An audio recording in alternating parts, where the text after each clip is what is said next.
Look at that, seamless, wasn't it? Perfect intro. Seamless. Say to you. Week 11, boys. Cheers, we're still here. 11 shows in a row. Who would have thought this? Not me. Kind of. Maybe. As always, we have Bronco Barry. We have Michael Bland. And we have me, the hostess with the mostest. And we're all wearing our beanies this week. Barry, you look very fetching. Broncos Bills last week was a good game, wasn't it, Anth? Yeah, brilliant, mate. Absolutely. I've come fully loaded up on the back of that. If we'd have got pumped by 30 points, I'd have had my Josh Allen t-shirt on. I'm switching my allegiance. As always, funny old game, that one. Yeah, it was, wasn't it? Funny old game. Not sure what was going on with the Bills at the minute. Do you reckon that's their season done? They've got a tough run of fixtures, haven't they? And so many players on injury. They're obviously capable of putting a run together, but they just don't look like the force of old Bills, do they? No. Got old quickly, didn't they? Especially on defense. Got old quickly. Vaughn's not doing much at the moment, is he, either? No, nothing at all. But they've still got Josh. They can do another bit of rebuilding, and come back in a year or two and give Anth something to shout about. Yeah, I mean, it's it's no forlorn hope that they won't make the playoffs this year. You know, it's still a long way to go. A lot of football to be played. So, yeah, I mean, it's an uphill battle. I think that the 2-1 with the Bucks to make the playoffs. Okay. So they're on the outside looking in, but never say never in the NFL. I've always got an Eagles hoodie in. I've always got an Eagles hoodie in the wardrobe I can always put on. Yeah, slip that on for a week or two until they get knocked out. Might be a bit tight, but never mind. As always, get your questions, comments in the chat, and I will interrupt the boys and we'll get them answered. First things first, let's have a look at our league. Oh, I'm not sure. Do we want to do this? It's a bit of a sort of a traumatic experience, isn't it? It's painful. I'm not going to lie. Oh, here's a question. Gordon Boltzell. Cheers for the question, Gordon. Straight in. Yes. Start Pacheco, Cook, Chandler, or Mitchell. We had a little discussion about Mitchell before we came on, didn't we? I'm gonna guess that's James Cook, not Dalvin. I bloody hope so.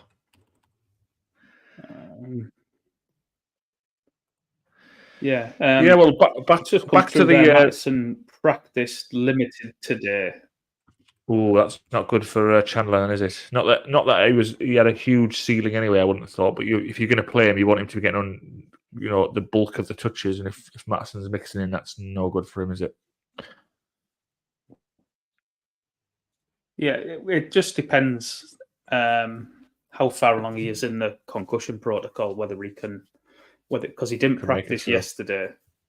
So if he hasn't practiced yesterday, he's probably still odds against to play. Right. Back to that Bills Broncos game. Cook took his time on the bench, didn't he, after sort of losing the ball on the first play of the game? But another commentators were saying he seemed to be running pretty harder with a point to prove afterwards. But then he still had sort of a mix up and a handoff from Josh, didn't he? That ended up on the deck. Not sure exactly it was his fault, but when you've already been benched a little bit in the game, it doesn't look particularly good. And he doesn't get that goal line work because they like to bring in Latavius Murray, don't they, for the goal line stuff. It was absolutely It was absolutely not Cook's fault. The ball, by the time the ball got to him, it was around his ball sack. Yeah, so, we can still blame him solely on Josh. That that botched handoff. So looking at those names, I'm sure Sean McDermott will. I mean, he sacked his offensive. He sacked his offensive. He sacked his OC because his special team coordinator had 12 men on the pitch. So obviously the right move was to sack the OC. Yeah, just point to somebody else, don't you? Him. You don't. I tell you, don't point at Josh Allen. Well, no, he doesn't point at himself, isn't it? Yeah, well, yeah. You know, and he's taken over the defensive play calling this year after Leslie Frazier left last year, and we all know how that's turned out. So he's running out of scapegoats, and I think he knows that he's gone at the end of the year. He's done. Is he getting a bullet? Is he? Okay. But if they don't, especially if they don't make the playoffs. Yeah. Obviously, there's a lot riding on these last 7 games, isn't there, for them? So go back to answer Gordon's this question here. Yeah, Gordon's question. The safest name on there stands out to me. Go on. Who do you think that is then? I think Pacheco must be the safest name, isn't he? I know he's tricky matchup against the Eagles, but that's who I coming off a bye. Was. Is he breaking up there slightly? It is for me. Yeah, I don't know if we're just talking over each other or just sort of giving each other a bit of space, but yeah, I think Pacheco feels like the safest pick. Yeah. You know, coming off a bye, always nice to have a running back, have a bit of a get his feet up and get healed a little bit. And yeah, he's the lead, isn't he, in that backfield? I know they're sprinkling some of the other guys, but he'll get the bulk of the carry. So yeah, I think he's cemented that number 1 spot, hasn't he? Yeah, he's the safest of the 4. Sorry, but we did touch on Keaton Mitchell, who's a player I quite like the look of. Again, I like looking at these sort of players who just have a little bit of a spark. So that he's just coming into the game every now and again, but he just does some massive plays. I think. Again, look at some of his plays from last week. He's peeling off 30-yard catches out the backfield and 40-yard runs. I think week before he had a 60-yarder. So he's very, very explosive. He's absolutely rapid. I think again, Blondie will probably allude to it. He's got a bit of work to do in the pass protection game and other things that they want the running back to do. But he's certainly got some explosiveness.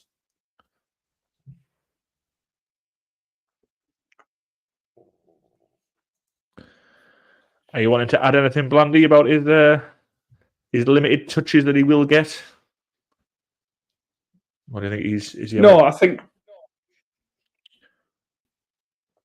Yeah, so with Mitchell, he does need to beat out Justice Hill in the pass protection role to turn it from a 3-man into a 2-man committee. Gus Edwards is going to have all the goal line work. So if you're going to start him this week, you've got to be comfortable starting someone who might only touch the ball 8 times, knowing that he's not going to have any goal line work. And basically, you're banking on him making a big play from a long way out to really have any significant score in the box score. He's a big risk. Again, I personally would only be looking to start him in sort of formats where you've got deep flexes and lots of players involved, and you're looking for somebody possibly to come out of nowhere to fill one of your last spots on the roster. Yeah. But he's one to keep. If you can get all of them, keep on your bench. If we do start to see that role increase, he plays better. It goes to 10 to 12 to 15 touches. He looks like he can make 15 touches working at a lot of yards. Yeah. Pacheco is for me as well. 15 touches, he'd absolutely off to the moon. Yeah. Big Hammer. Big Hammer. Evening, Big Hammer. Is he related to Little Hammer or Toffee Hammer? Friend of the show, Little Hammer. Evening, guys. When is Big Lenny getting promoted? What is that promoted off the hot dog stand or? He looks like he eats more than he sells. He's going with getting promoted for Dorothy in reception.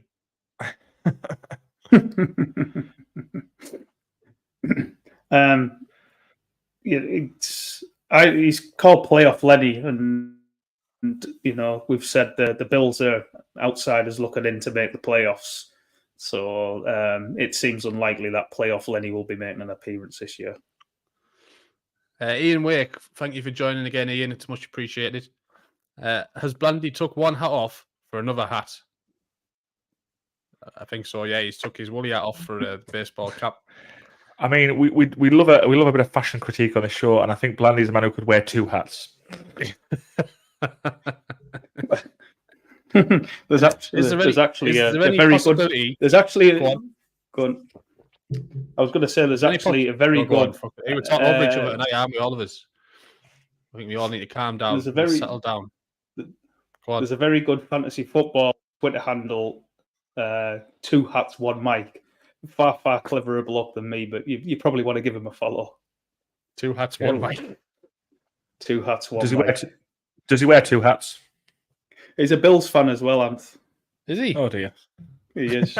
He is. 2 hats, 1 mic. Is any good at hosting? Better than he's better than any of us. Any chance you can put your spacesuit on? No spacesuit, I'm afraid. You know, it's in Brazil, isn't it? Back on planet Earth at the minute, but yeah, once I got me space shuttle and take off, I'll stick it back on in a few weeks' time. Next month. It'll be back. Indeed. So last week, week 10. Ouch. That's us there, 107.82. Then we got beat by 1.6. We're getting there now, Hammer. Keep chill your beans, mate. He's getting excited because he wants to talk about the FFOP League. We'll see if he wants to come on next week to talk about the FFOP League after the game, eh? But yeah, Hammer is crushing it, really, isn't he? He seems to be pulling away at the top of the league, which is really disappointing, to be honest. Yeah, and he's got the highest score 3 weeks in a row. Oh, don't mention that. Don't mention that. Yeah. If I'd have known that, I wouldn't have come on. We play him this week as well. Yeah, we do. That's got a week 11 there. There we are there. Yes. Somehow we predicted the win. He must haven't got someone out of his team here. He must have got players on buy in his lineup. Probably hasn't got a kicker. No Hammer. Oh, he won. He's got the highest score 4 weeks in a row. Yeah. Oh dear. Who's that's unverified. Just FYI. Unverified, yeah. But he's sat at the top 9. 9-1. You can't knock 9-1, can you? That's it's not luck that. Well, it's not solely luck anyway. But the good news for us is that the playoffs are all to play for, aren't they? Yeah, I mean, we were just saying it's a tight old table, isn't it? If we had got that extra point to get us the win this week, we'd have shot up to 3rd potentially, and or tied for 3rd, and everybody's still probably in it, aren't they? Maybe the Sam Allardyce, as he called himself, joining in, taking over the team, rooted to the bottom, he's possibly got a challenge on his hands to make the playoffs. But everybody else is probably feeling they're a win or two from being relevant. Ian Wake, are you doing a Christmas special? I think I've got some a Christmas jumper in the wardrobe I could pull out, maybe dust off. Oh, that won't fit. Not a chance. That won't fit. You have to put it over your shoulders.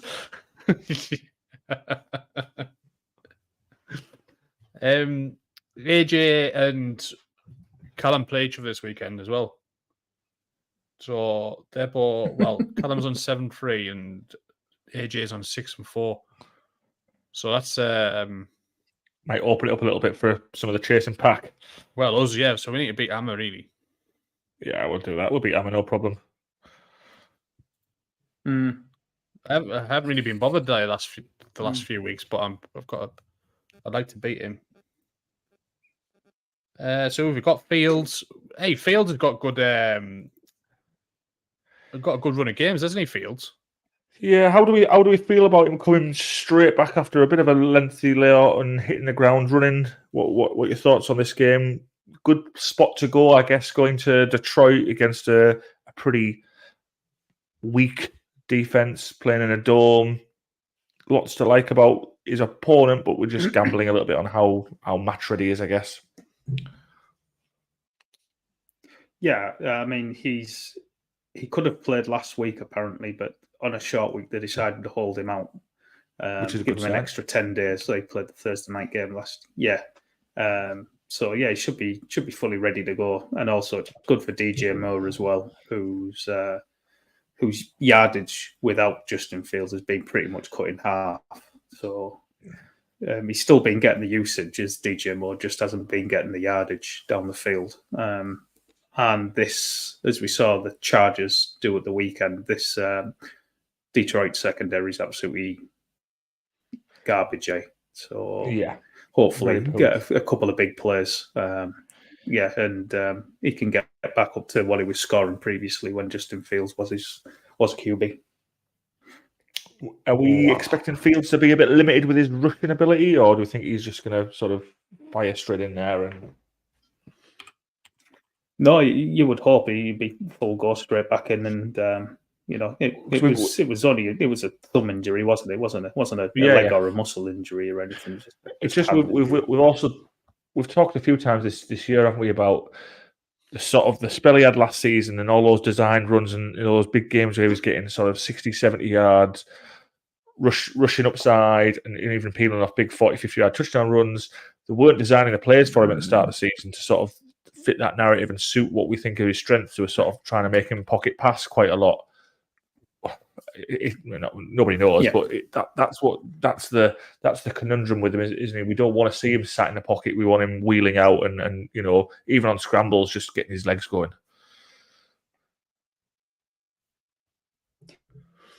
Yeah, and I think that'll happen. The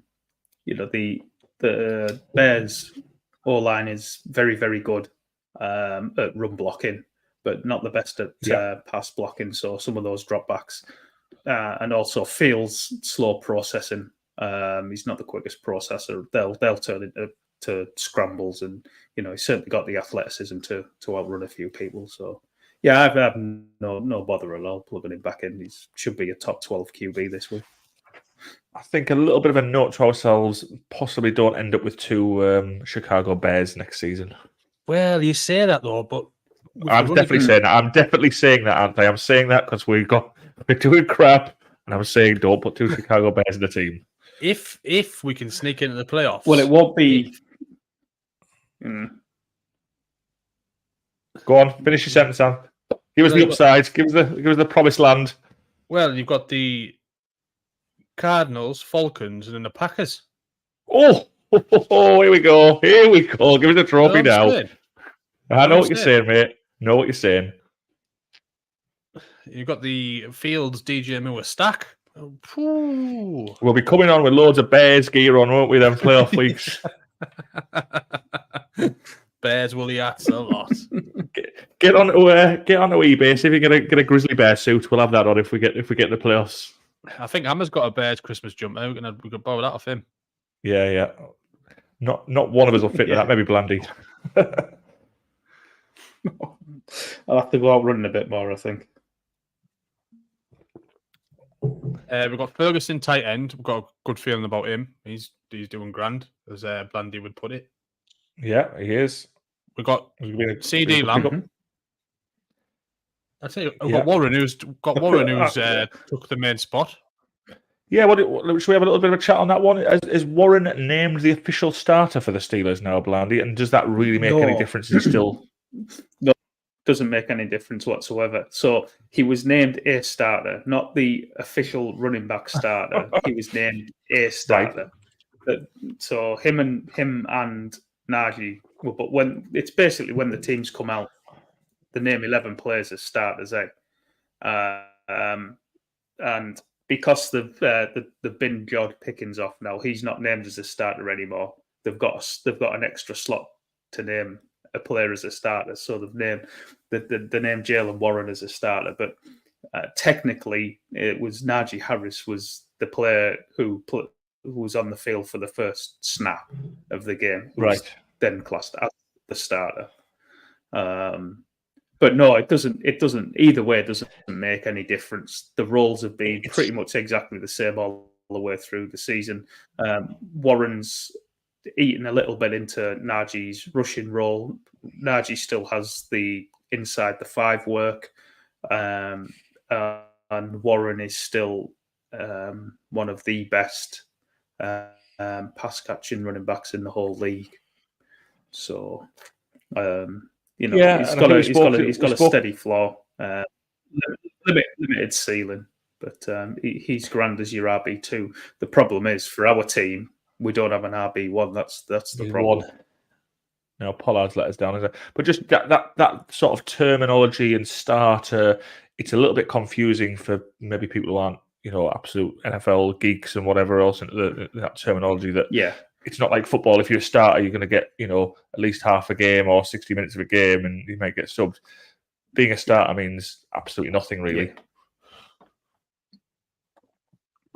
No, I looked at that Snapchat last week. It's very minimal. We haven't given up on him. He's just not performing as we wanted.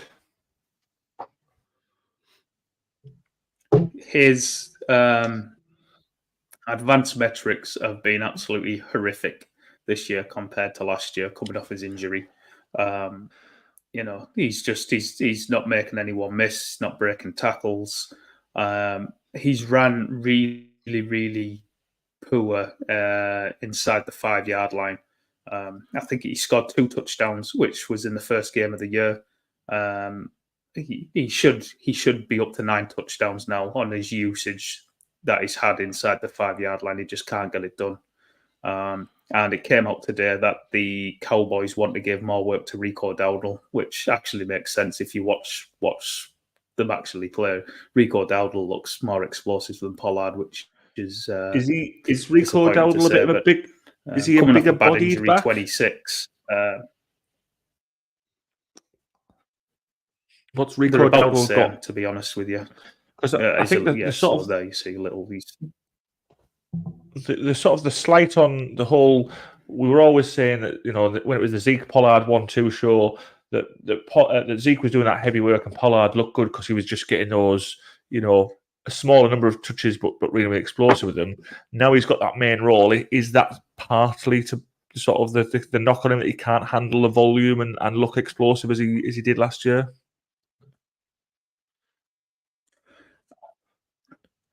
No, I don't think so. I think it's a shift in scheme as well. They've shifted scheme from Kellen Moore to Mike McCarthy, but also, especially since the bye week, they've just gone absolute crackers with a passing game. They've looked at it and decided we can't run our team through the run game anymore. It's not working. We're just going to rely on Dak. And even when they're multiple scores ahead, normally you run the game out with your running backs. They're not. They're just dropping back even more and passing even more.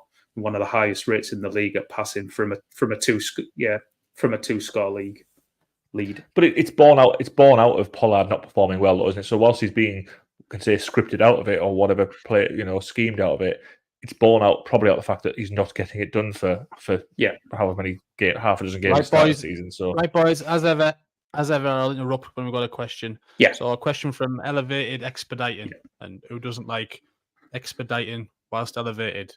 Kirk, Addison, Boyd, pick 2. Oh, this is a good question. This one, because there are three decent names on the list, aren't there? No Higgins this week. Is that a pretty much where we're at, Blandy, for the Bengals? Chase still carrying a bit of something, and he's out. Chase not 100%.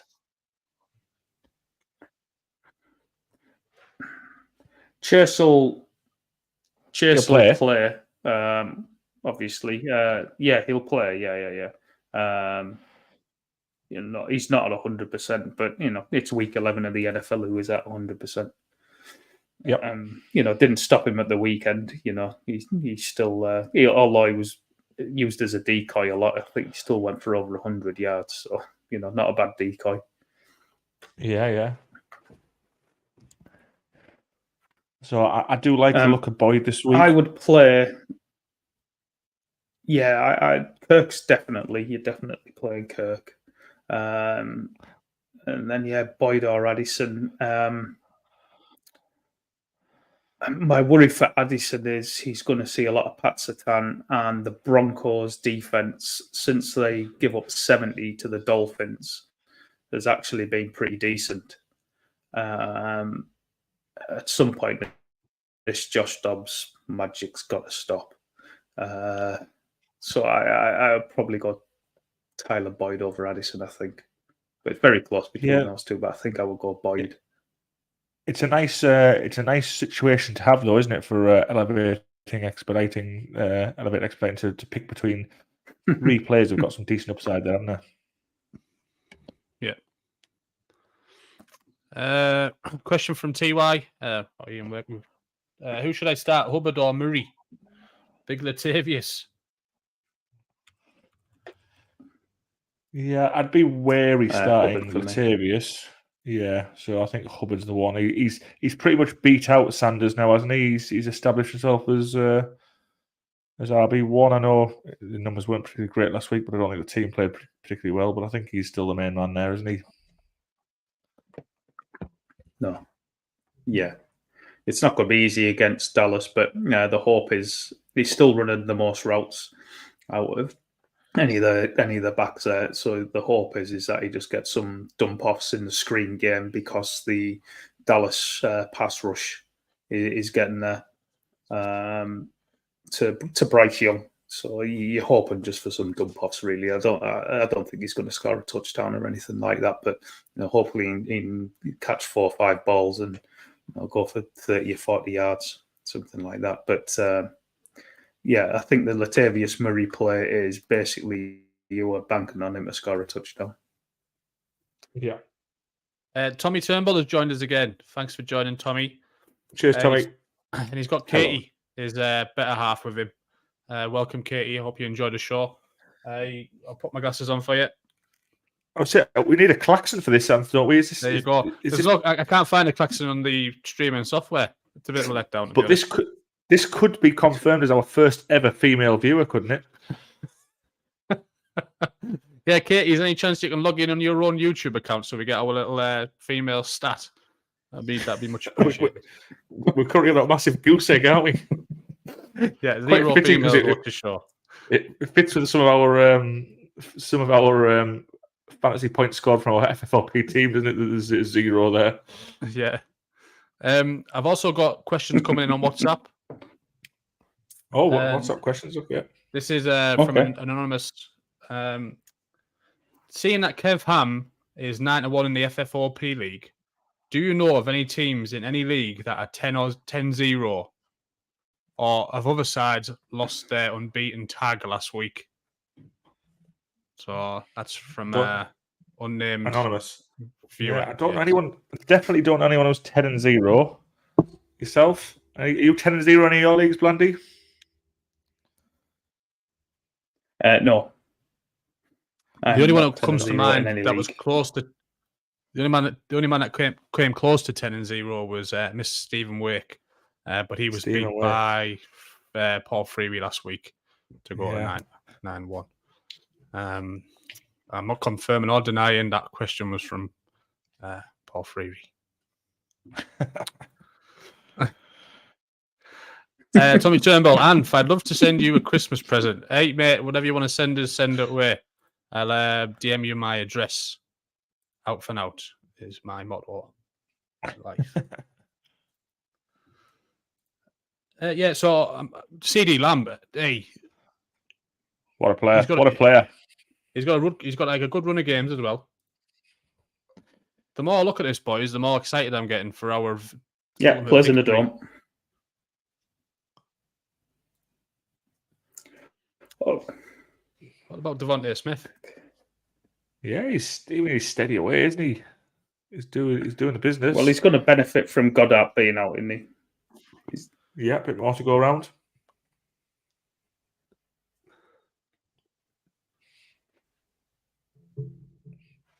Yeah, no, with Goddard being out, Goddard missed 5 games last year, and Devonta Smith's target share went up by 7%. So should see a few extra targets again, which will certainly help with AJ Brown siphoning off the majority of it.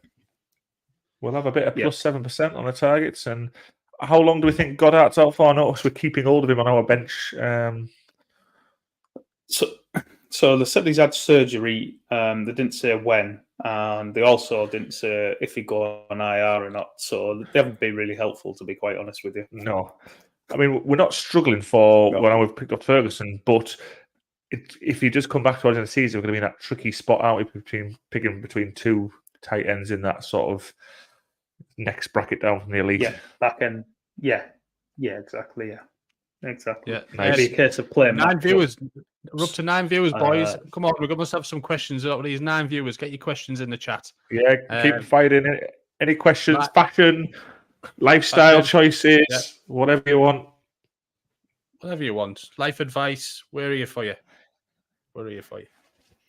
One guy was gonna, when we do this little segment of where we go, what about some players that you should watch out for or could possibly pick up? And he's actually on our team. I know we've already picked him up. But I was thinking about it in my redraft league, and then I noticed that Blandy's got him. I know he had a bad week last week, but so this time of the year, the matchups are critical, aren't they, going forward?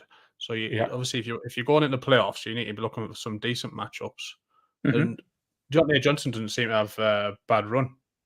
Yeah. And I guess that goes for Pickens as well.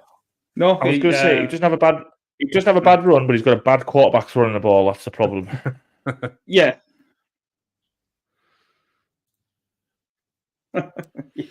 Yeah, it's not ideal. Yorkshire puddings. Yorkshire puddings on a Christmas, yes or no? It's not ideal. Yeah, obviously. Well, it has to be this year because it's Christmas on a Sunday this year, so obviously you have to have them. Christmas. I'd have them everywhere. Yeah. Always on a Christmas dinner, but also Yorkshire puddings for a starter. Often have Yorkshire puddings as a starter. Christmas. What? Just like a little pot of gravy. Gravy, mint sauce, whatever. Yeah. Oh, nice. Yeah. Nice. Do you know some people in Yorkshire, pancake day? Yeah. They have gravy with the pancakes. Well, I thought you were going to go the other way. I thought you said they have Yorkshire puddings. Some people have Yorkshire puddings with cream and jam as a pudding, like a dessert, sweet one. No, they have their actual pancakes with gravy in it. I do love a bit of gravy, like. Not in your pancake, though. Oh, I don't know, like. I like golden syrup. Maybe a little bit of honey. Like alternate, maybe a little bit of honey one and then golden syrup. But anyway, I digress. Deontay Johnson. Do. Discuss. Do you think he's I think someone might let him go after last week. I'd be absolutely shocked if anybody let him go after last week, to be quite honest with you. You love him though, don't you? You might have someone like someone who like Barry's saying there. You've got you have worries about their quarterback. Yeah, I think let him go. I think let him go ever since he came into the league. Yeah, I think your phrase of let him go means could you get a trade through for him for possibly a discounted price, but you still got to give something away of a mid-range value, and I think I'd probably want to keep that mid-range value than pick up Deontay Johnson, just because he seems to be a little bit up and down with that quarterback play and what that's going to deliver for you on a week-to-week basis. Well, I've got Terry McLaurin, and I was thinking, right, who's got Deontay Johnson? I might offer Terry. And then I noticed it was him. Because Terry hasn't got a very good run of games. I mean, not that I'm getting in the playoffs, but I might as well keep trying. Don't look past the end of your nose, will you?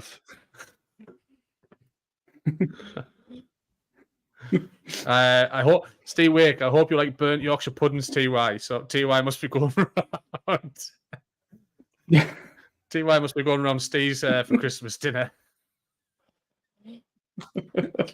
I'm not sure. I'm not sure about Charlie's Christmas dinners. Surely Steve has to step in for Christmas dinner.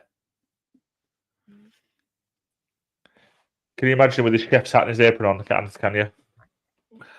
I'm just imagining fucking Charlie cooking it. Poor TY. Yeah, but anyway, would you, if I sent you Terry McLaurin now, Blandy, for Deontay Johnson, would you accept it? No. Fucking bastard. Question from Johnson. Stroud or Herbert? Stroud. This depends on if Keenan Allen is fit or not. If Keenan Allen is out, then it's quite easily Stroud. If Allen's available, then it's probably a time cost. But to be honest, I'd probably still side with Stroud, actually. Have you got any stats on Stroud and the number of players they're running? Because they seem to be from the box scores on the Texans. They seem to have a lot of players in their game. So are they playing at a particularly fast pace, Blandy? I don't know, but I can certainly check. Because they do seem to run the ball as well, don't they? They're not just give it to Stroud and abandon the run game. Singletary last week had plenty of runs. In previous weeks, they've been attempting the run, but they seem to be getting plenty of pass plays in. So it just sort of makes me think they must be playing at a breakneck speed. Yeah, that they had been very run heavy on early downs. First and second, yeah. But that changed considerably with that Bucs game, and then last week they leaned into the pass more as well against the Bengals on early downs, even with Singletary. I think he ended up with 30 rushes or something like that. I was going to say 30 high for him in the NFL. 30 rushes, 150 yards, and a touchdown. So, and yet he still attempted 39 passes as well, Stroud. So they must be getting some players in the game. They must be playing fast. So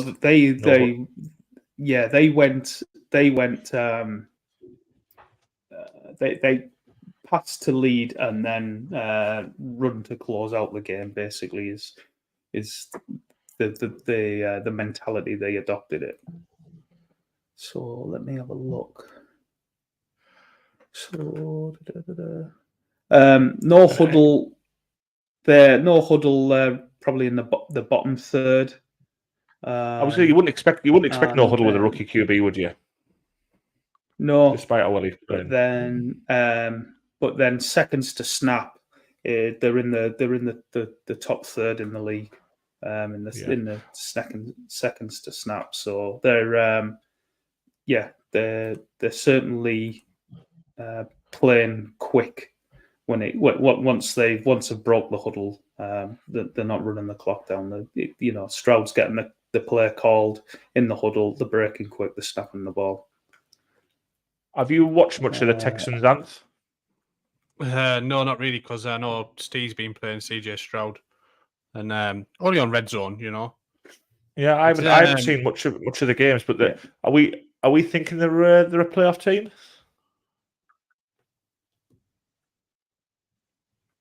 Sorry, I'm just looking at the chat. Probably in that division. Yeah, they're in a weak division, aren't they? The Titans aren't doing much this year. Even the Jags, who are the favourites for that division, are not pulling any trees. Colts are very, very up and down, and I think they've got they've got a playoff chance, haven't they? And what will they need? 9 wins, 10 wins? Just 2 seconds, lad. So just to confirm for Johnson, we're going to go with Stroud over Stroud. the 2. Stroud. Straight away, Stroud. Yeah. Stroud. Ride the hot hand. Scholes, Gerrard, Lampard, who was the best? Yes. Yeah, sorry, Johnson. Yeah, we'll go with Stroud. Okay. Scholes, Gerrard, Lampard, who was the best? I'm going Paul Scholes. I'll go Gerrard, so you have to go Lampard, Blandy. There you go. Kevin Stead. Kevin Stead new profile picture. I like that, Kev. Brilliant. I like your glasses. He's not copying your glasses, is he? You're a bit of a style icon here, Ant. You're influencing people. You'll have to get yourself a YouTube, Instagram channel or something. Yeah, he's got the Pit Vipers on. I like it. Question from Cruz Garcia. Just got offered Mostert for Pollard. I have A-Chain and I still value Pollard more. Agree? ? Was thinking of offering Pollard to him for Bijan. May have to throw in Tank too. Thoughts? Oh, he sounds like he's an active trader in a good league, so he's in a good position here to sort of broker some deals and. Yeah. Would you be concerned about having both Mostert and Achane? I don't particularly like having the pair of them.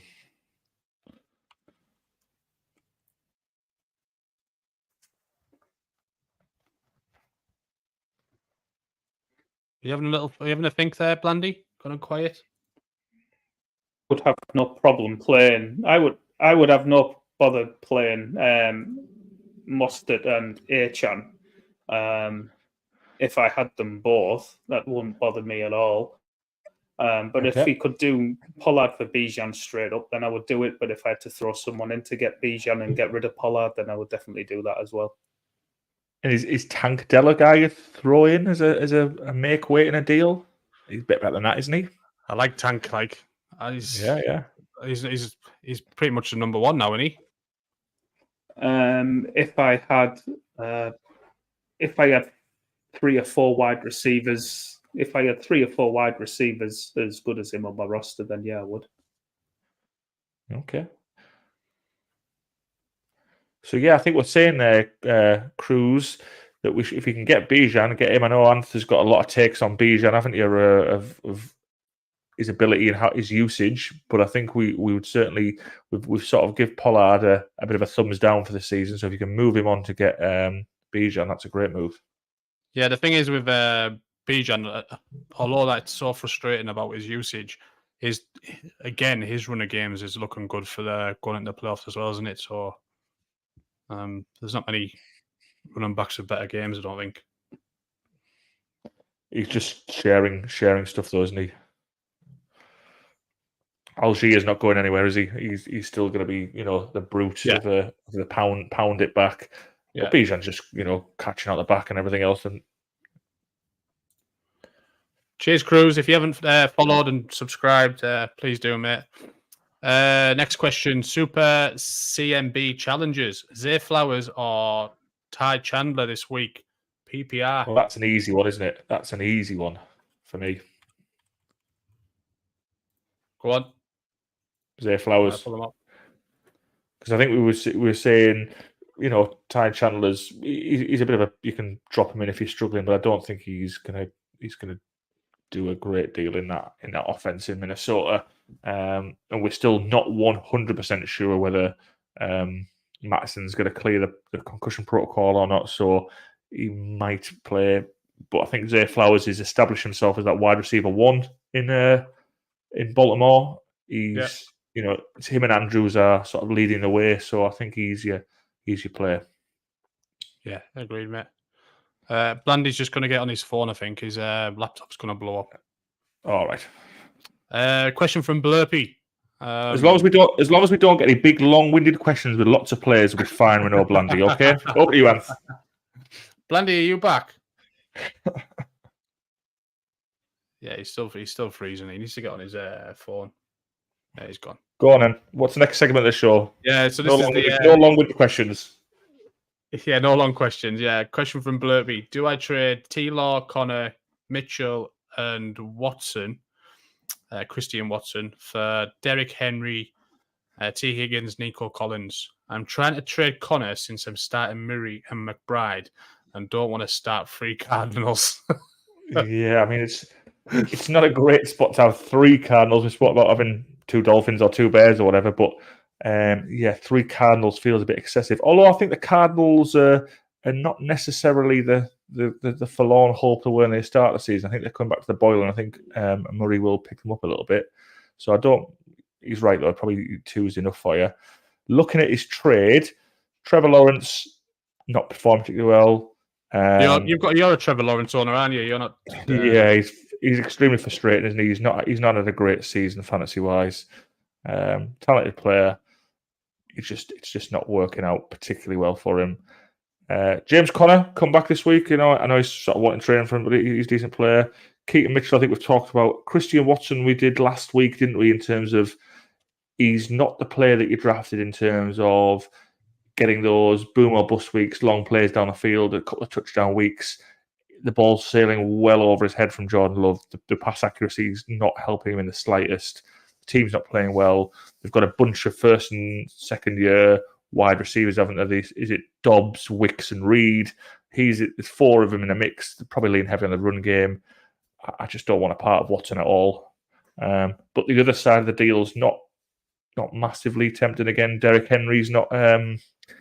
He's not the Derrick Henry of old, as much as it pains to say. Yeah, the only thing with don't say it. Is the matchups again. I think I said the weather. No. Well, yeah, it's getting colder, so he's going to start kicking it in the gear. But he's got, if you can get over this, I think this week's a bit rough, but after that, exactly.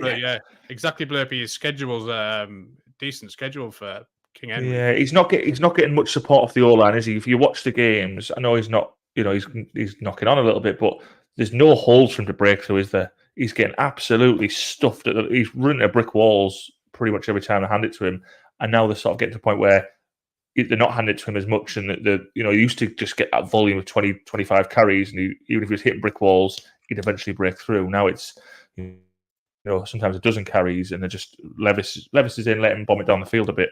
So the Titans are a little bit all over, which I don't particularly like for Henry. Yeah. Hello, Hammer. Thanks for joining us. Boys. You all right? Glandy, you look a bit different. Have you put a clock up? Is something different? It's like stars in your eyes.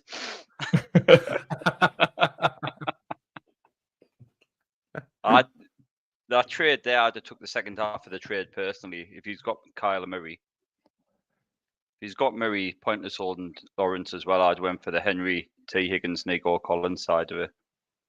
Yeah, it's probably got the most upside, hasn't it, in terms of T. Higgins and Nico Collins. Again, question mark over Collins because there's potentially 4 mouths to feed in that Texans backfield, but yeah, there's probably just more upside in it.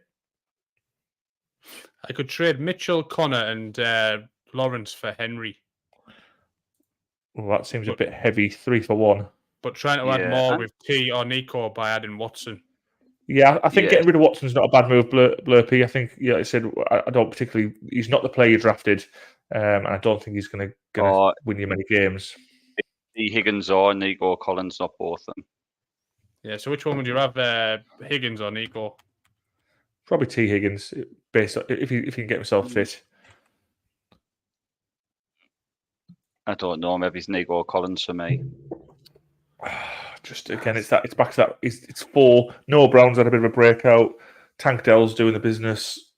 Robert Woods is still there. He's not guaranteed anything, Nico. I think it's close. It's between him and Dell, who's it's like a 1A, 1B, isn't it? Sort of thing. They'd definitely be ahead of Noah Brown, but obviously Higgins is a clear-cut number 2 on the Bengals. But I think it's close. He's good, Collins, and he definitely produces. He's a man with. We'll have a few more. We like to see people active in that transfer market, don't we, in the leagues, making these trades, 2 or 3 player trades. It's good to see that. You'd have to go back to the original trade as well. If it's only one of them, it changes it, doesn't it? How we were looking at it there. So you're basically Derrick Henry or... Yeah, one of the... I mean, Keaton Mitchell, as much as you like to have, he's not got a defined role. He's, you're not giving too much away by giving him away. If he's giving Connor away because he doesn't want 3 Cardinals, then you're saying I'm downplaying him. We're also saying Trevor Lawrence is, questionable to be honest, so far. It's not a massive upside play, but playing Murray, Connor, and McBride, it doesn't look like the worst 3 starts. Yeah. I think, if I had them, I'd start all 3. Would you be happy for starting all 3 of them week in, week out, and think that's going to win me the playoffs? Depends on if there's upside on the rest of your roster, but I don't think none of them is going to hurt you. I mean, you fucked week 14. McBride. Yeah. But it's the buy still to come. Scratch that week off. Week 14 is a bit of an issue. Give us a final answer, then I'll go on to Jacob. A final answer that. Do it. Let's get Derrick Henry and T. Higgins in. Go on, get Derrick Henry. Get Derrick Henry and Nico Collins in. Don't forget with King Henry, you've also got the King Henry gifts, and that's great value.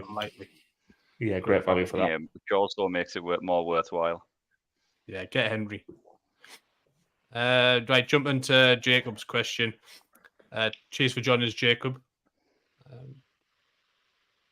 Blurpy, if you haven't subscribed, please can you drop us a sub? We're aiming for 100 subs. We're aiming for the stars, and sometimes you might just hit the moon. Hello, fellas. I have Mostert and A-Chain. I got an offer for James Cook for Mostert. Would you do this trade? PPR. It's not exciting, is it? It's not an exciting trade, that one.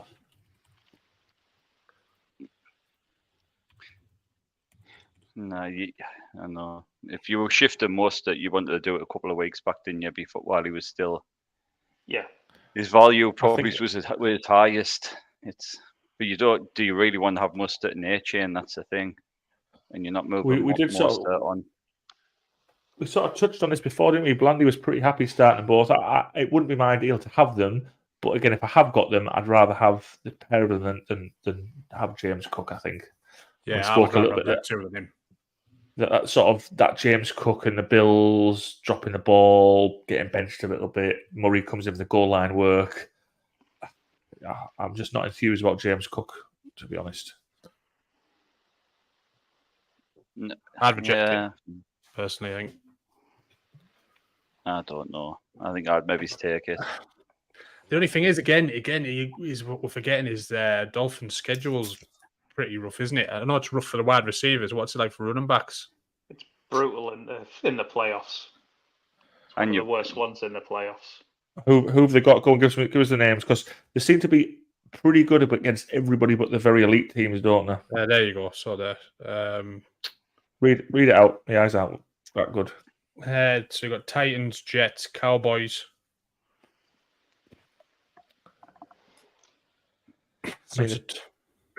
You're starting A-Chain. You're starting A-Chain every week, aren't you? Yeah. But you couldn't start both of them, could you? I mean, we've got to see how it pans.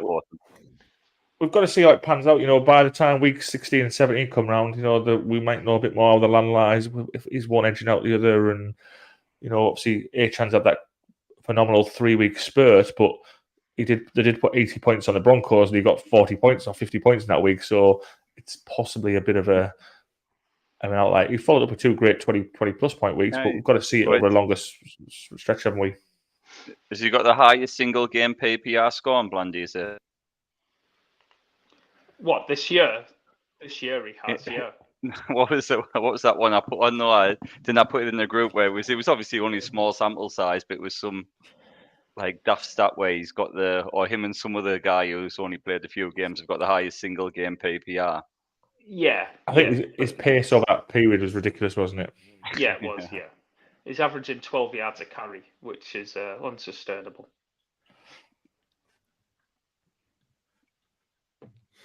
What do you think, Blandy? Would you trade Mostert for James Cook?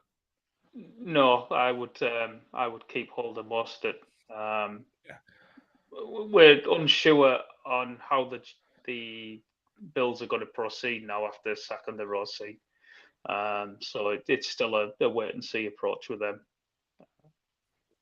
But for me, no. Would that not, Blandy? Would that not then make you sort of potentially do it and play into maybe the potential upside of Cook? Like obviously it could go either way, but with the new OC, the Cook will come out and you could get like more work or better like touches to the ball.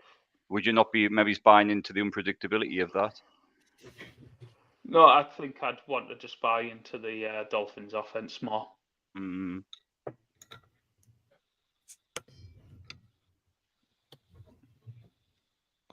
It's fair. Is there any more questions, then? So we're going to stay with most of it. Yeah, I think so. 2-1 most of it. Question from Kevin Stead. I've joined the Vampire Sleeper League. Any tips or advice?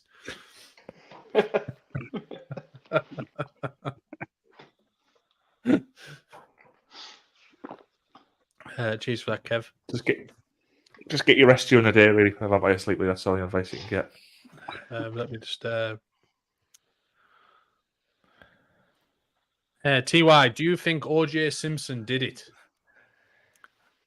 Personally, yes.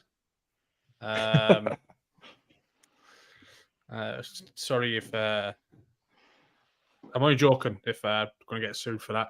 But mainly the biggest mistake was the glove. Obviously, it's a famous glove, wasn't it? And the glove actually shrunk. So when he did it in court, obviously it didn't fit. And that seems to have got him off. Do you know who... They put it on a boil wash, did they? Yeah. Do you know who OJ Simpson's lawyer was? No. It was Kardashian. The Kardashian, yeah. Was it? The Kardashian's dad. The father. So there you go. Robert Kardashian, wasn't it? Parker Bledsoe, thank you for joining us, Parker. At Flex, who should I start? Jefferson, Devontae Adams, Monty, Ford, Ridley, or Javonte Williams? Jefferson, I don't think will play this week. You can't play Ridley. He's unplayable at the moment. So, Monty's not a good matchup this week either, is he? Against the Bears run D. No, the Bears run D. It's meant like so. The Bears run D is very, very good. It's the best in the league, but they give up the 8th most fantasy points to running backs in the league because they get absolutely rinsed in the passing game. They've given up the most touchdowns to running backs. So all roads there point to Jahmyr Gibbs then, don't they? Yes, for me, yeah. So here I would play Devontae Adams, I think. Yeah, me too. He's always a tough man to leave out your lineup, Devontae Adams, isn't he? But I wouldn't. Javonte Williams is starting to get going. He is, yeah. He's playing very well at the minute. He had some hard yards against the Bills, didn't he? Yes, earned every single one of them. Yeah, they would be between the two for me. Definitely wouldn't it? I'd go for Devontae Adams as well in that, but yeah. So you go, Parker. If you haven't subscribed, please subscribe. We're trying to get 100. Anything? Just before we move past Devontae Adams, what are we thinking about the QB situation in Vegas with the Raiders? What's this new? I haven't seen much of. What's he called? O'Connell. Aidan O'Connell, yeah. He's very much a game manager, but doesn't turn the ball over. So he will keep the job because Jimmy G's garbage and turns the ball over. But what's that doing to Devontae? Is he still going to be peppering his number one receiving option? They made a concerted effort against the Jets to get him involved very early in the game. Kind of went away from it after that because they wanted to get Josh Jacobs over 100 yards, which they ended up doing. So, but no, he's still the clear wide receiver one. Jacoby Myers has dropped off the face of the planet because the passing game with Aidan O'Connell it's gone. Can't sustain. I got offered a trade for Jacoby Myers today for Chris Godwin. There's one for you. What would you have done in that instance? I'd have kept Godwin. Kept Godwin. You can guess who it was off. Yes. I do have concerns about Godwin though going forward. Yeah. He's not necessarily a great player at the moment, is he? Well, no, just from this year going forward, he's coming off this knee injury. He looks like he's on the Juju Smith-Schuster career trajectory. Like he looks like he's really struggling at the moment. I was going to say, do you mean he's having a late renaissance? Is that what you're trying to say? No, he's starting to develop into a tight end. I think. To be honest, they've tried the best to give him points. I think he's had a lot of red zone looks as well, hasn't he? I think he's only had one touchdown on the season, if I'm correct. But it's not through lack of trying to get him on the scoreboard or get points for your team. He just doesn't look really good when you watch him. No, I think we had a little bit of chat. We had a chat about this, didn't we, during the game last week? And it was saying that the whole Godwin Evans one will get probably moved on, and is it Palmer they've sort of brought in as a rookie? Seems to sort of look like he's flashing that can fill the role when they move one on. Is it Trey Palmer-Blandy? Is that who we're talking about? Yeah, Trey Palmer. Yeah. One for your sleeper leagues. From Evans this year, aren't they? They're going to move on from Evans this year. So yes, it will be Trey Palmer next year, who will probably come into a bigger role. He's certainly doing all right for himself. He's one to keep an eye on in your dynasty leagues, isn't he? If you can get him stashed away on your bench for next season. Yes. Yeah. Question from Paul Freary on WhatsApp. Why did Dotson score a duck egg last week? Is he worth a start this week, or does Herbert come straight in if fit?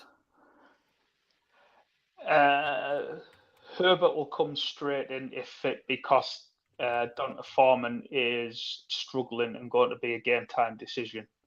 Right, okay. Yeah, the reason Dotson scored a duck egg is seeing a few things on Twitter from people that watch film and stuff. He's sacked it off because he's not being involved a great deal when they are asking him to be involved. He's not running routes correctly, and he's not a happy camper. That's not a good person to have in your camp, is it? If the chips the head goes down when the chips go down. Yeah.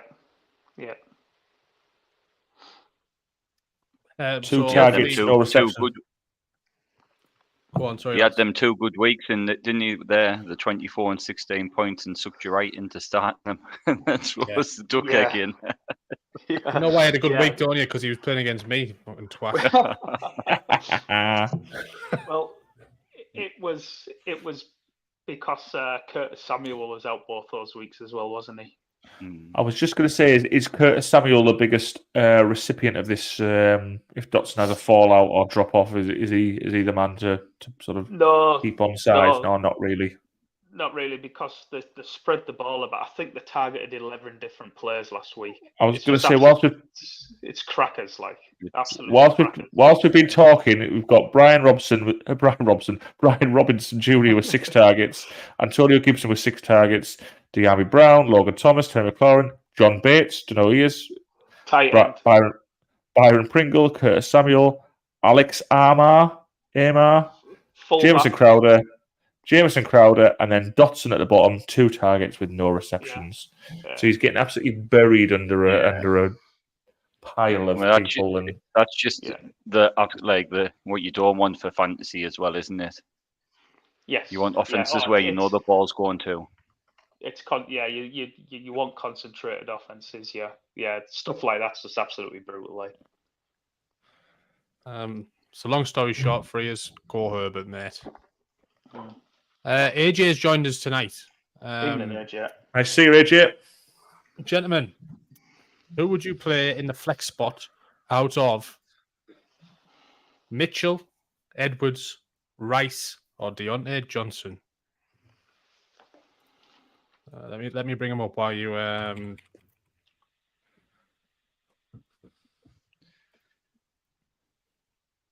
percolate. Yeah. Go on, who do you think, Ham? Because I think me and Barry have had a similar conversation tonight here. So I would go Deontay Johnson. But the only thing that I don't like. I was just looking because obviously I'm a pick and zone, and I was looking to when the Steelers played have they got the Browns this weekend? Yeah. They have. Yes. Yeah, when they played them early on in the season, and Pickens produced well that week, and it looked like Johnson was quiet. But did he get injured that game or not? So that would be my only reservation. I think it was set week 1 or 2. I think it was early on in the season. Yeah. See what the points were in the snap and that scroll up. 2 seconds. You want to? There you go. Might be in week 2. I think it was week 1 when Deontay got injured week 1. Oh, did he get injured week 1? But I just had a quick look. Yeah. That's obviously why then, isn't it? Yeah. He only played half a game week 1. Yeah, so I think again that long list of names. I think we've sort of said about Keaton Mitchell. He's one to keep an eye on, but he's not a lock for a starter. I've never been a fan, as I've said, week in, week out, of all these Chiefs receivers that merry-go-round. Don't want to get on. So Rashee Rice looks a good player. I think again, I shared a stat about the number of sort of top receivers Andy Reid's had. His philosophy is to share it around. So I don't think that's ever going to change unless they get an absolute stud out of nowhere. So the Gus bus for me. Get on the Gus bus. To be honest, I don't see, no disrespect anyway, I don't see how you wouldn't start Deontay, and that he's he's going to get the targets. It's safe. Definitely safest play out with them by a good way, I think. I think just question marks over the rest. I would probably go I'd go Keaton Mitchell over Gus Edwards probably as well. Really? I know we don't fully know, but he's got explosive players in them, hasn't he? So he's one of them players who, even if he doesn't get loads of touches, he can always take it for a touchdown. But I'm getting a bit of deja vu here. Needs more than 4 touches, though, doesn't he? You can't start someone who's getting 4 touches. But if you believe the coach speak, he's been saying this week they're going to get more involved, haven't they? Yes, so he might get. Sorry, Habit. We had a little bit. We had a bit of discussion on this early doors. I think just before you joined in to say that. I think he is electric, rapid when he gets the ball, but it's just that volume of play that's holding him back. And there's concerns about the rest of his game, pass protection, to get him on the field more often. So we've just got to wait and see it. It looks like it's trending upwards, but I think you've probably just got to wait and see. So it probably puts you back to the Deontay Johnson, Gus Edwards sort of. Yeah, I think Deontay Johnson, like I say, does seem to be a target hog, but you've got to expect that bit of up and down with the quarterback play. It's going to be potentially a very low-scoring game against the Browns. Yeah, Gus Edwards, I think he is always good for a touchdown. Let's say he's very, very efficient in that red zone. He's getting all them touches. I think I'd just slightly lean to Gus. I would do Gus this week as well. What did you say, Blandy? There, I couldn't hear you there. Gus. Gus for you. All aboard the Gus bus. I'd be Deontay for me. But Blandy on Mitchell, do you not see him being similar to A-Chain for the Dolphins, where he's not going to get loads of touches, but he's going to be really efficient, especially in that offense where Lamar takes so much attention? Yes and no. The explosive, I agree with you, but A-Chain also has a path to goal line work in the Dolphins offense. Yeah, true. Keaton Mitchell is probably 4th in line for goal line work in the Ravens offense. So he has to house one of these long runs. Yeah. But true. I see the explosive comparison, but A-Chain has a much clearer path to goal line touches than what than what Keaton Mitchell does. Right, cheers, boys. Question from Bryce Ridley. 2 questions. I can only see one though. Would you all trade Kenneth Walker for Bijan? This is a good question. Yes, I would. I would personally, yes. Yeah, agreed. As much as the Falcons have annoyed the shit out of me this season, and he's good. He's good, Ken Walker as well. It's not necessarily a slight on him, but I think again we might have touched on last week's show how much Charbonnet is going to start eating into that workload. I think again they've been hyping him up a lot in the sort of the press conferences and the talk. I know. Look at the stats last week; he didn't get loads of touches. It was a 19-6 split, but he had 7.3 yards a carry for Charbonnet against 3.3 for Walker. So it does feel like we just might see a bit of a momentum start to even that backfield split up a bit. Bijan's got much easier running, hasn't he, in terms of matchups?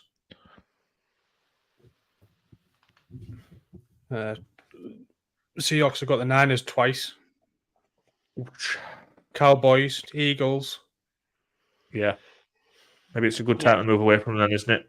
Yes, I would do that deal. Yeah. Bryce, I've just seen your second question come in. I'll get to that. Just we'll touch on George next. Tua or Fields this week? Tua for me. Tua for me. Yeah, against the Raiders. Yeah. I was going to say he does seem to shred a very poor defense, doesn't he? Or just poor teams in general. So these are the spots where if you've got Tua, you've got to be playing him in these games, haven't you? Yeah, poor team. The Raiders' pass defense has actually been passable. Yeah, for what we expect the Raiders' pass defense to be in previous years. This year they've actually been not too bad. But the problem is, as good as the pass defense you can have, even if it's just average, above average, if Tyreek pulls off a 70-yarder, you ain't no catching him once he's gone, is there? No. And all them points are straight to Tua's back pocket, aren't they? Yes. Thank you very much. Yeah. Okay, so first question, the answer is Tua. The second question for the flex, Keaton, Tank Dell, or Deontay Johnson, or Warren. So Keaton, Bit of a mixed bag there. Deontay or Warren. I think there's an easy answer here, but I'll let the other guys go. Tank Dell for me.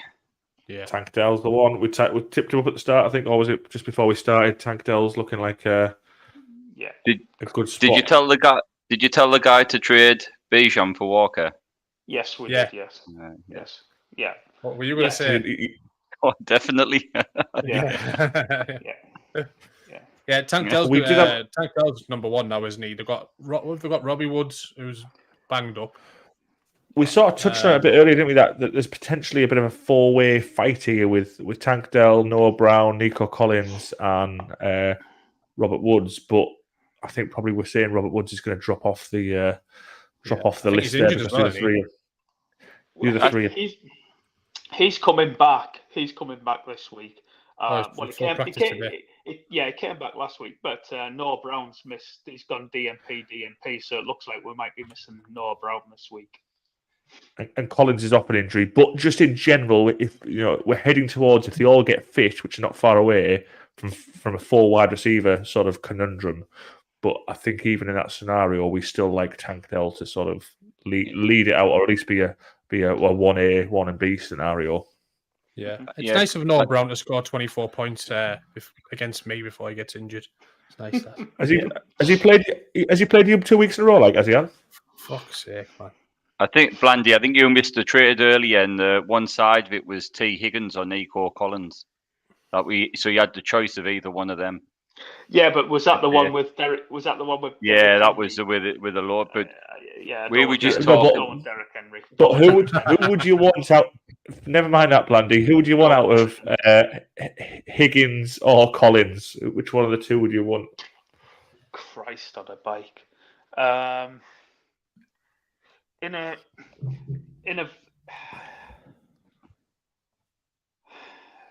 Just the short answer will do. Well, just start to the end. Christ on a bike. Yeah, you'd want Higgins. I'd want Higgins, but he's got a hammy that we don't know when he's going to be back from. And then you've got Collins, who's coming back from a calf injury, where if that goes, then he's out for 6 weeks. So, I mean, it's like, yeah, pick your poison. Pick your poison. Great. Thanks for that clarity on that one, Blandy. No worries. The answer is not Derrick Henry. The answer is not Derrick Henry. The answer's always Derrick Henry.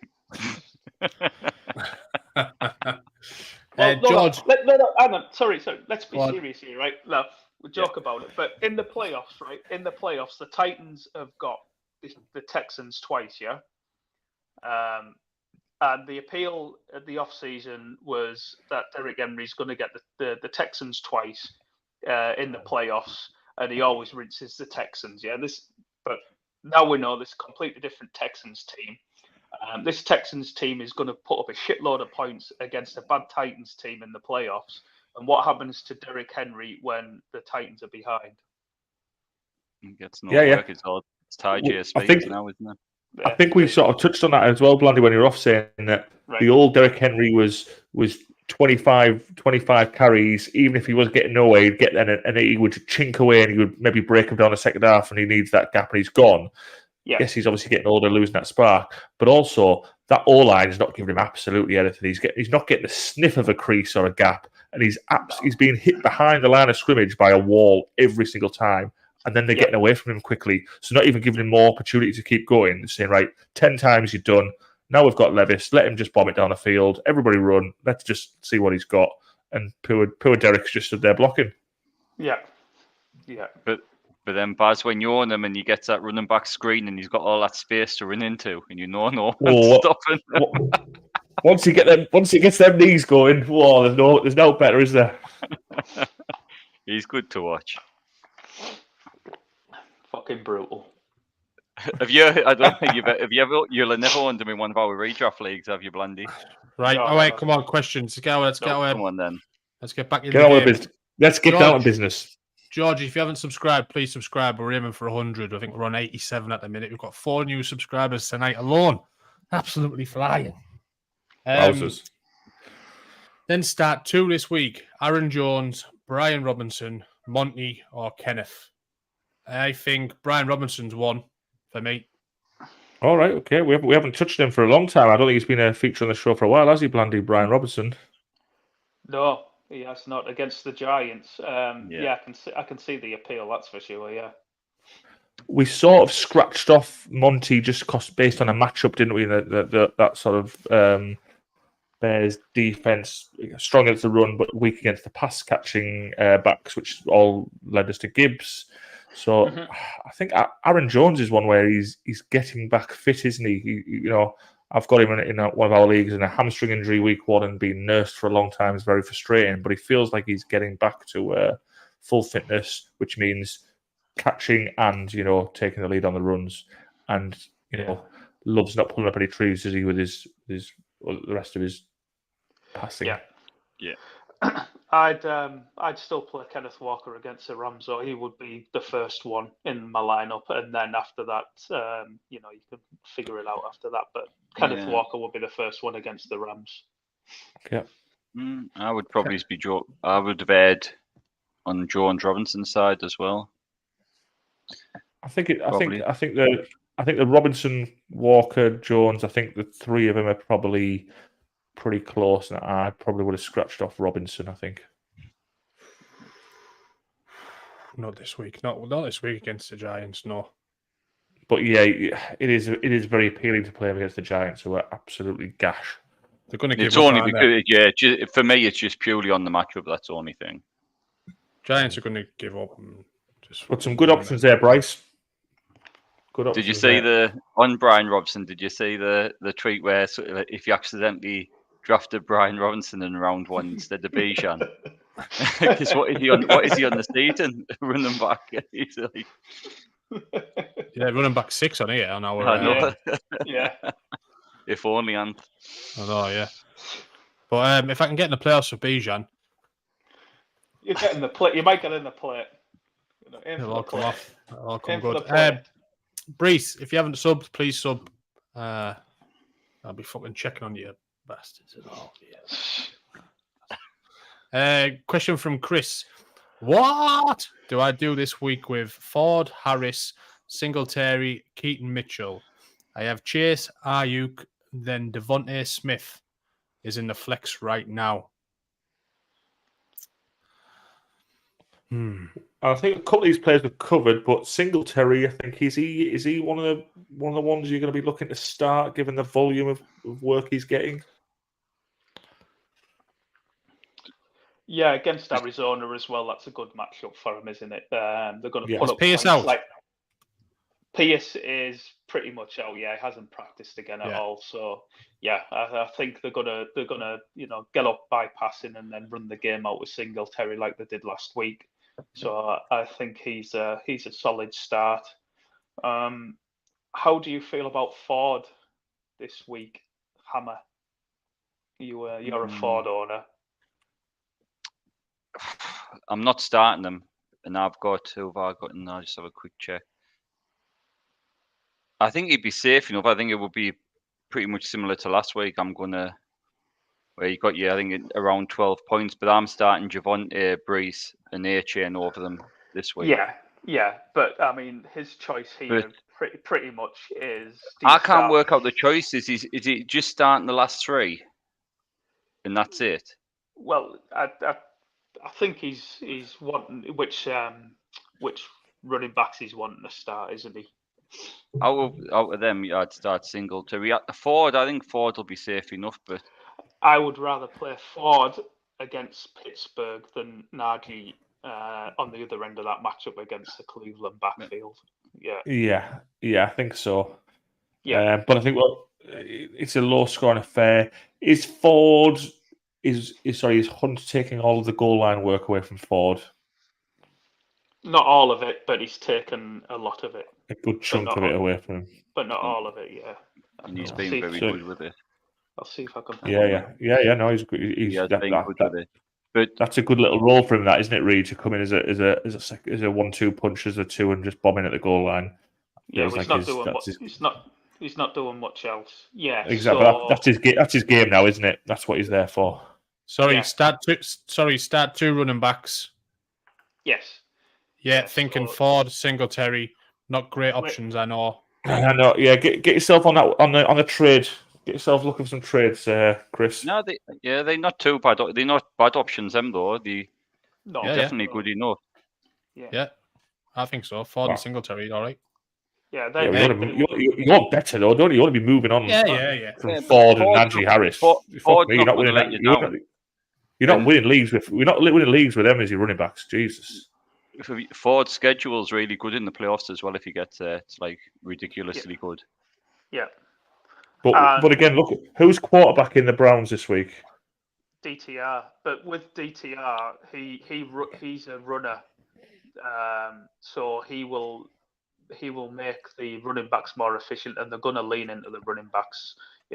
This is bad news for Amari Cooper, and Njoku will be okay-ish because he's been involved in a lot of tight end screens, which he'll continue to do because his ADOT's ridiculously low and he's athletic. But this guy Thompson Robinson, whoever he is, could be absolutely terrible, couldn't he? He could be another Danny DeVito. Again, I'm not an expert on his background, but there's a lot of negative potential here with this guy, and I think again it's a shame for Njoku because he looked great last week, didn't he?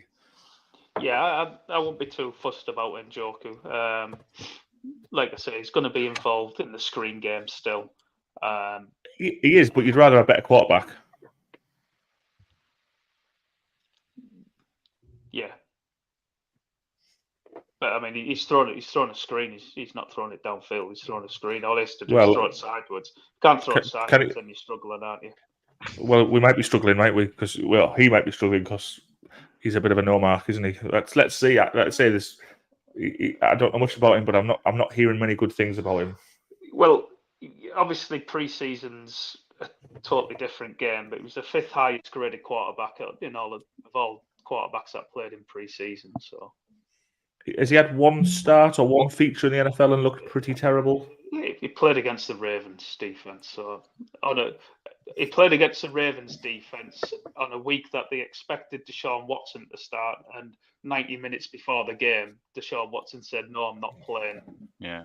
So, he was just he had no chance, did he? Yeah. But I'm not sure I'm going to be sat here in a week's time going, "Wow, this guy's going to an average quarterback. He could be in that real poor depth of backups, couldn't he? Was he third string potentially?" Like PJ Walker was playing at a Zach Wilson level of play, and the running backs were able to get there with PJ Walker there. So, right. So we're playing Singletary, Ford, and are we keeping Devontae Smith in the flex? Yeah. Like we discussed. We discussed earlier. His target share is going to go up with Goddard out. So. Okay, Chris, if you haven't subbed, please sub, mate, and join us next week, or keep firing these questions in, mate. We'll stay on all night until the Ravens game. Fuck it. Next question from Connor LaRose. The lads don't know about that yet. Like, pick. Am I getting paid overtime? I missed that. What was it? We'll carry on answering questions until the Ravens game kicks off. Oh yeah. Nowhere go. Pick 3, full PPR: Laporta, Kincaid, McBride, Scary Terry, or Rice. I might actually just roll with the 3 tight ends. 3 yeah, 100%. I would as well.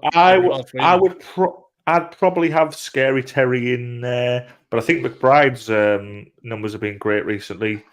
So for me, I'm going to say Scary Terry, McBride, and then a toss of the coin between Laporta and Kincaid.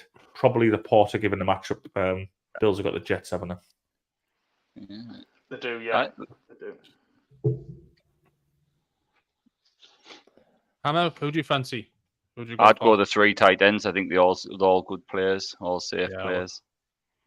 I'd go 3 tight ends as well. I hope you got 3 tight ends like that as well. God, the tight end. Have you seen the rankings, man? It's like someone who's scratching around for a tight end. It's barren. It's like but if he's drafted, none of them have been drafted anywhere near round 12 or 14 above either. He might just that strategy of just throw loads of darts late and end up with 3 good ones. Well, he'll have picked McBride up off waivers. He'll have probably picked Kincaid up off waivers after someone like Hammer got frustrated with him and dropped him twice. Twice, and he might have drafted Laporta, with one of his last picks. Thanks a lot, Chris. Much appreciated, mate. Join us next week. So next one, Stephen Wake. Thank you, Steve. Now, boys, love the show as always. As you may know, I own the boy wonder CJ Stroud. If someone wanted him, what level of wide receiver would you want? If someone wanted him of me, I don't follow Stephen. So if you had CJ Stroud, what wide receiver would you want? In a 1 QB league, you're probably looking at a bench receiver. Jacoby Myers, maybe Rashee Rice, Gabe Davis. Somewhere around there probably. I was good. I don't think you're going to do that deal, are you? If you, I thought maybe it's around. I was just off the top of my head thinking like around 4 or 5 wide receiver. It's that, but I think you're only gonna give him up for a decent. He's riding hot at the moment, isn't he? You're only going to look for a decent wide receiver too somewhere. Unless you've got another QB on your bench who's very, very serviceable. I think if you haven't got a quarterback at this stage, you just enjoy trying to stream one every week. Well, he's got Justin Fields, hasn't he? Who's coming back? So yeah, Fields is the boy going into the playoffs, I think. Yeah, but you're not giving up Stroud for a bit of dross, so you think on that. They're not going to even. Nah. It's got to be someone to improve the team, hasn't it? So use would all go on. Use would all start Fields over Stroud. No, not this week. Wouldn't. No. We said the opposite this week. Even going forward as well, though, because Fields didn't look great, did he? Or was that just early season? When he put up 240 burgers, didn't he? Just before he got injured. Yeah. Ah, right. Yeah. You know, that game where DJ Moore had 4 touchdowns. Went crazy. Was that against the Commanders? Yeah. They had a good win Thursday night against the Commanders. They had a good win, didn't they? Yeah. Stop trying to rubbish our quarterback and DJ Moore fucking stack. All right. Connor, he got Kincaid in the 14th round, Laporta in the 15th, and McBride off waivers 2 weeks ago. Well, Barry, we knew that. You were tipping up McBride for the last 4 weeks, haven't you? So I'll tell you what, he's the boy McBride, isn't he, at the moment? Yeah, he's got a good role going forward, McBride. Why? He's the new Travis Kelce, isn't he? Yeah. Right, sorry, Sports Spotlight's been waiting for a little bit now. Sorry for that wait. Start 2, Zay Flowers, Noah Brown. Noah Brown looks like he could be injured.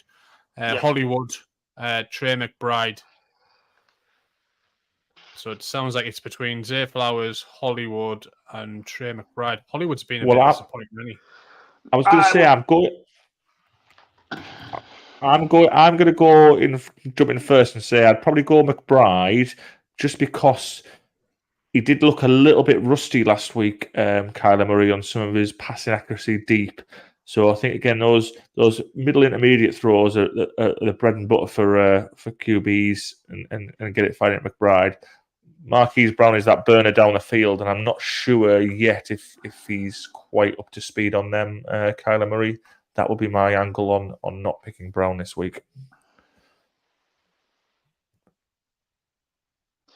The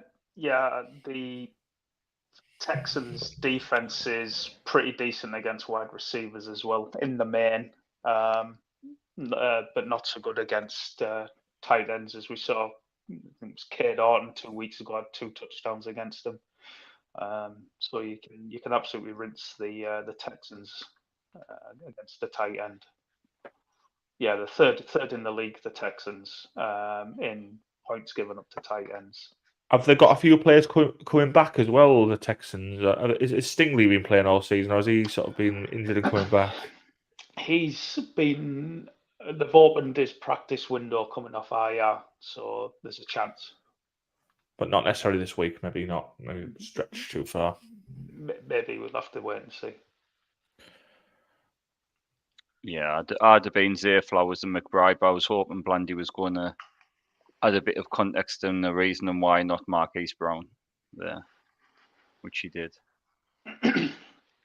Yeah, Noah Brown missed another practice today, so he's not playing, is he? Even if he does play, it looks like he's going to be limited, and right, so then he could well be the 4th man in that rotation this week. Has everyone give up on Hollywood now? He's got a good running as well, hasn't he? No, I'm not giving up on him. I think just not right now. And we want to see Kyler Murray get back to his best, don't we? So I think it's just suiting him getting into McBride a bit more than it is to Brown at the moment. Yeah, it was a bit. Yeah. I was just going to say, and it's no like being down on Hollywood by taking say Flowers over him. Flowers is a good option in his own right. Yeah. Just because you're choosing Flowers doesn't mean Brown's not still a half decent option. Yeah, it was a bit disconcerting, especially after last year when Hollywood was at 27% target share with Kyler. It comes back first game, only has a 10% target share in his first game, Kyler's first game back. I would imagine that's just an anomaly, but it wasn't ideal.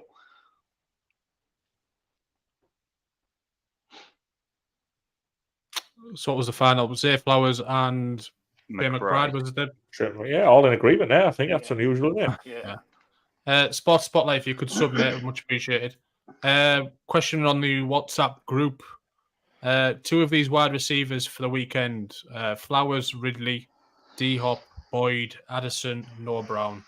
Noah Brown's injured, like we said, or looks to be. So that's there's some options there, isn't there? We're scratching off Ridley as well, aren't we? Unfortunately for me at the moment, because I've got him in a few leagues. Yeah. So we're down to probably Flowers, Addison, D-Hop, and Boyd. 2 of the 4. Well, I've just seen who the question came from, and it would be Ridley and Noah Brown for me.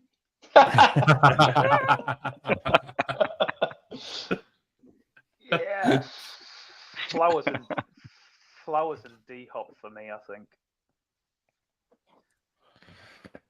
Yeah. I think we've talked a few weeks about D-Hop, but I think Levis is giving him some questionable outcomes, isn't he? Now with D-Hop with a good quarterback, he's a very safe player. With Levis, it's potentially great, potentially the floor and ceiling have gone both up and down. Well, like last week, there was hope that Levis would be able to rinse the Bucs secondary, which is garbage. The problem was the O-line couldn't hold up. But the good thing is they get the Texans. They get the Jaguars this week, whose pass rush hasn't really been getting home this year, so he should have a bit more time.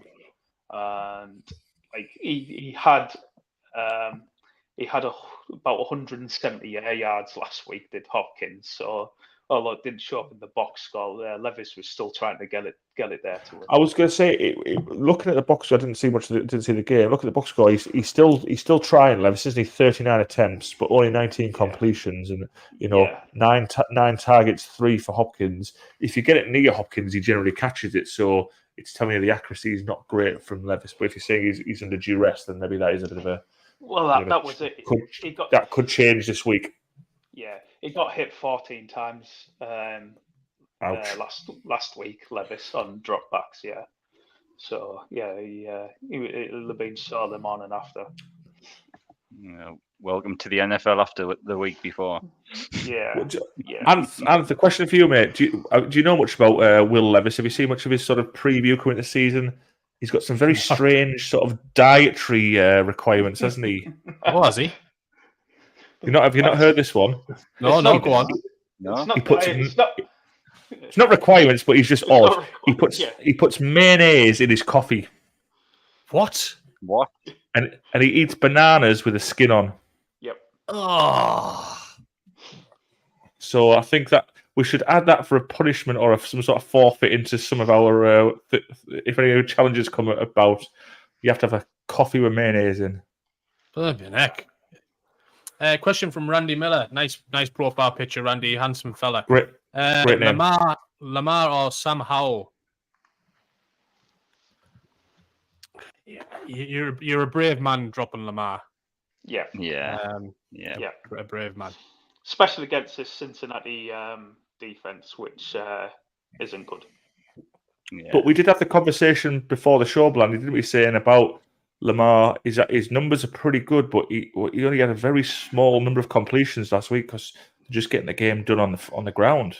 And it's not a slight on the play. It's just his fantasy points aren't living up to the performance levels that he's achieving, and how the team is finding other ways to win games that are not resulting in massive scores for him. Yeah, you're just hoping that in this game tonight that the Bengals push the Ravens to keep putting points up on the board. Yeah. So I would go Lamar. I can see, obviously you can see how it fails because it's failed before in these games. But the last 3 games they've put up over 30 points, and Lamar hasn't really got there. At some point, you keep putting up 30 points. Eventually, he's going to get there, isn't he? They've also had a few games this season where they've gone up early, so they've started out the traps Q1, and then they've been collared late in the game. Is that because they're getting a bit too concerned with the play calling and leaning too much on the ground game? And maybe the Bengals might be a bit more back and forth. It's that, and it's also something that the Ravens seem to do every year. They have 1 or 2 games like that every year where they just seem impossible to get beat, and they end up getting beat. Find a way to lose. 13 completions last week, Lamar Jackson. 13. Yeah. And they scored 31 points. Yeah. And this week as well, if you have a concern over the Ravens getting it done on the ground for Lamar, you must have a similar concern for Howell against the Giants, where there might just not be the volume there for him, and he's been getting by on loads of volume, hasn't he? Yeah, I still think the enemy's just gone full Chiefs mode, and it doesn't matter. We're just going to fucking drop back, and Sam Howell's just going to chuck it. So yeah, it doesn't matter, does it?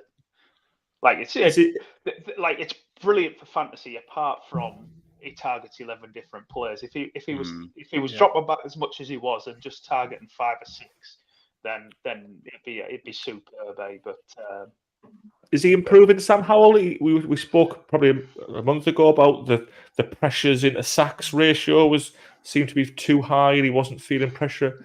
That seems to have just maybe upticked a little bit. Is that because he's getting better?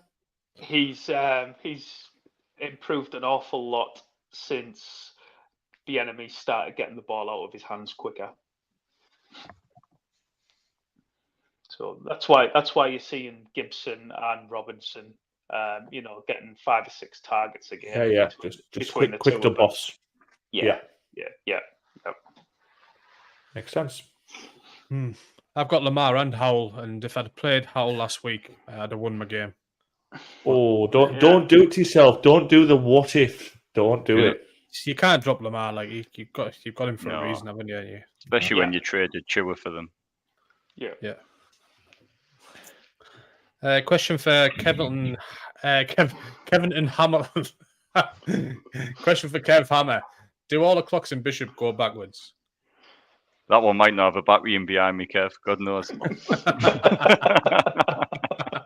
It's right twice a day, though. You think I know if that clock works behind me?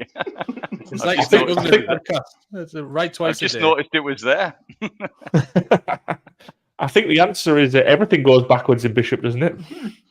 The horses run backwards.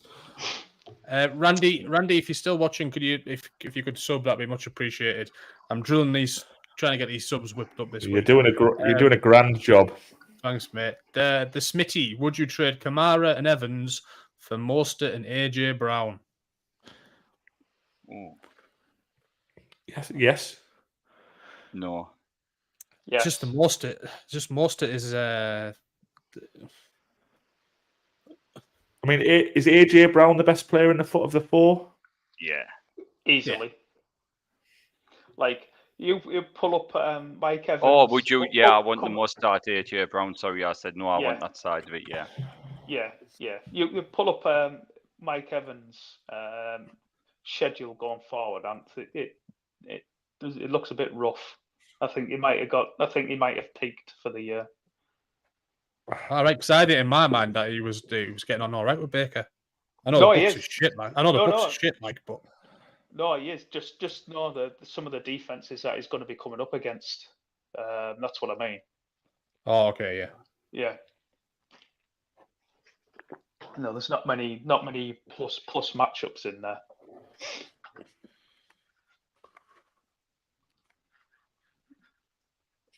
So we're saying even though Evans is obviously the number 1 at the Bucs, like how much AJ is the number 1 at the Eagles this year? It's like took another leap forward, hasn't it? Yeah, he's lapping Devonta Smith, isn't he?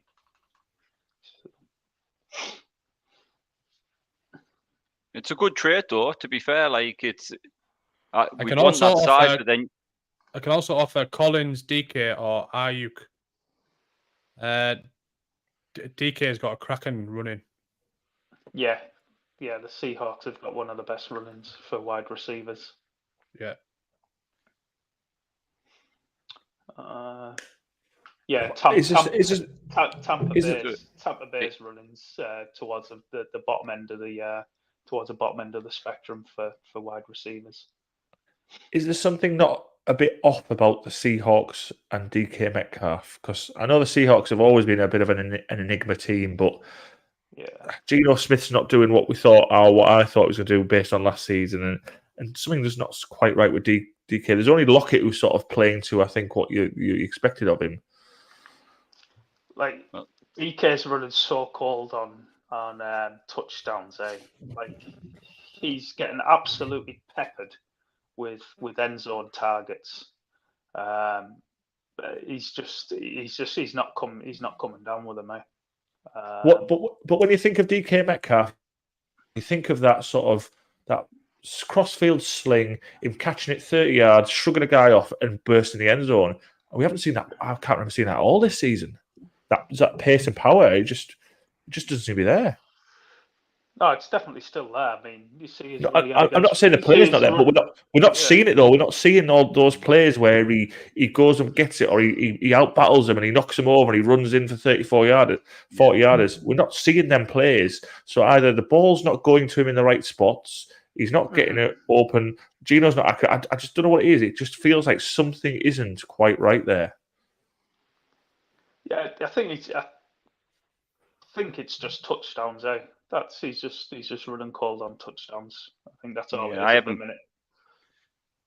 paid like loads of attention to him, but you want to see similar to from DK, like you see from AJ Brown, don't you? Them big sort of man catches where he's shrugging one off and getting yards after the catch as well, don't you?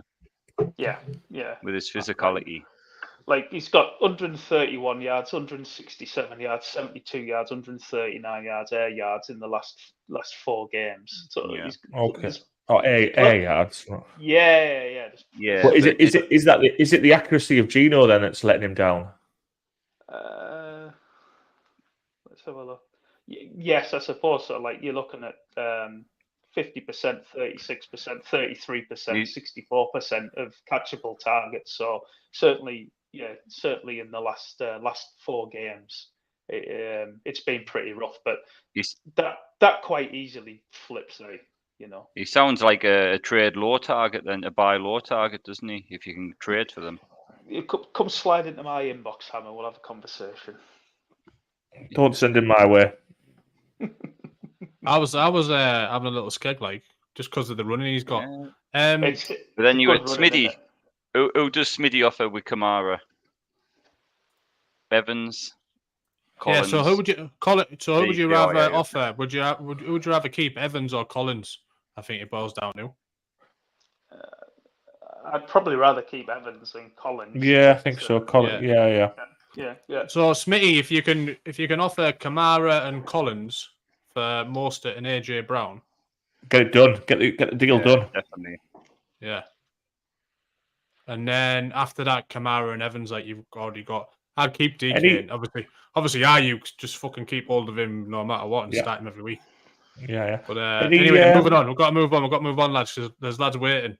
Smitty, if you haven't subbed, please can you sub? Trying to get to 100. Ethan Gittleman, start 2, full PPR. D-Hop, Tank Dell, and Deontay Johnson. Tank Dell will be the main one we're going to go with. Yeah. We like Tank. We like the Tank. Tank and D-Hop. Tank and D-Hop for Hammer. Yeah, for me. Same for me. I think that's a good choice. Yeah. D-Hop and Tank Dell. We like Deontay Johnson as well on the podcast. Well, I think he's safe, but there's not the upside with Deontay that it is with the other two. Yeah, it's that quarterback play. I know D-Hop's not got great quarterback play. It's just that up and down nature of the quarterback play that results in the fantasy points. Daniel Kapskinen, I'm so screwed. We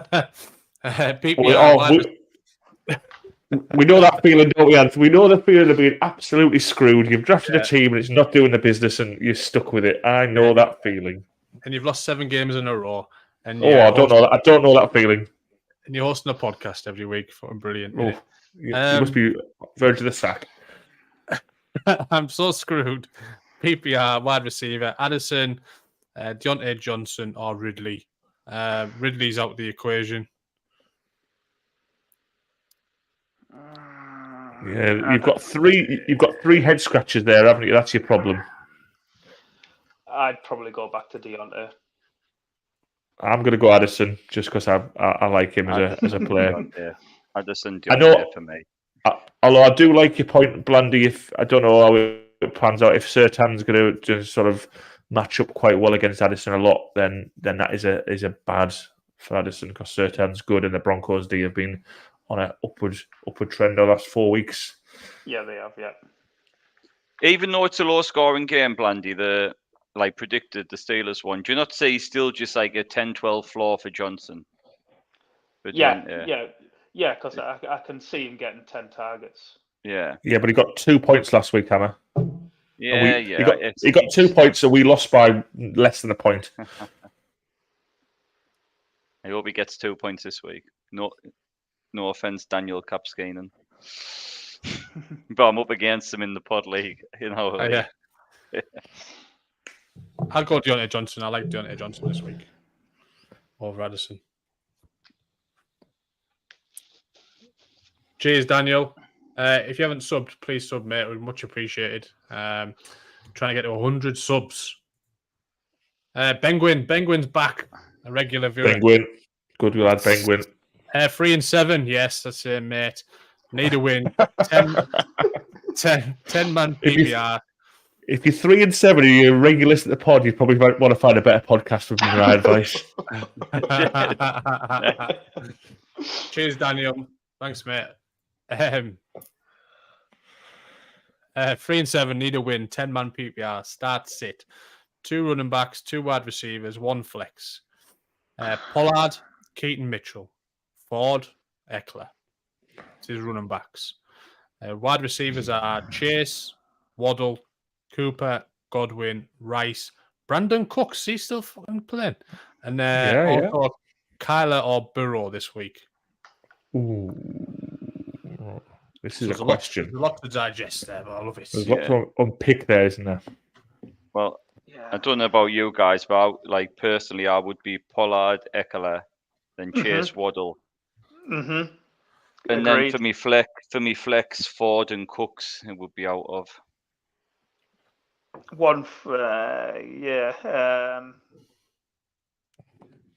Ford. Probably in the flex. And Kyler at QB. Kyler over Burrow? Yeah, I think so.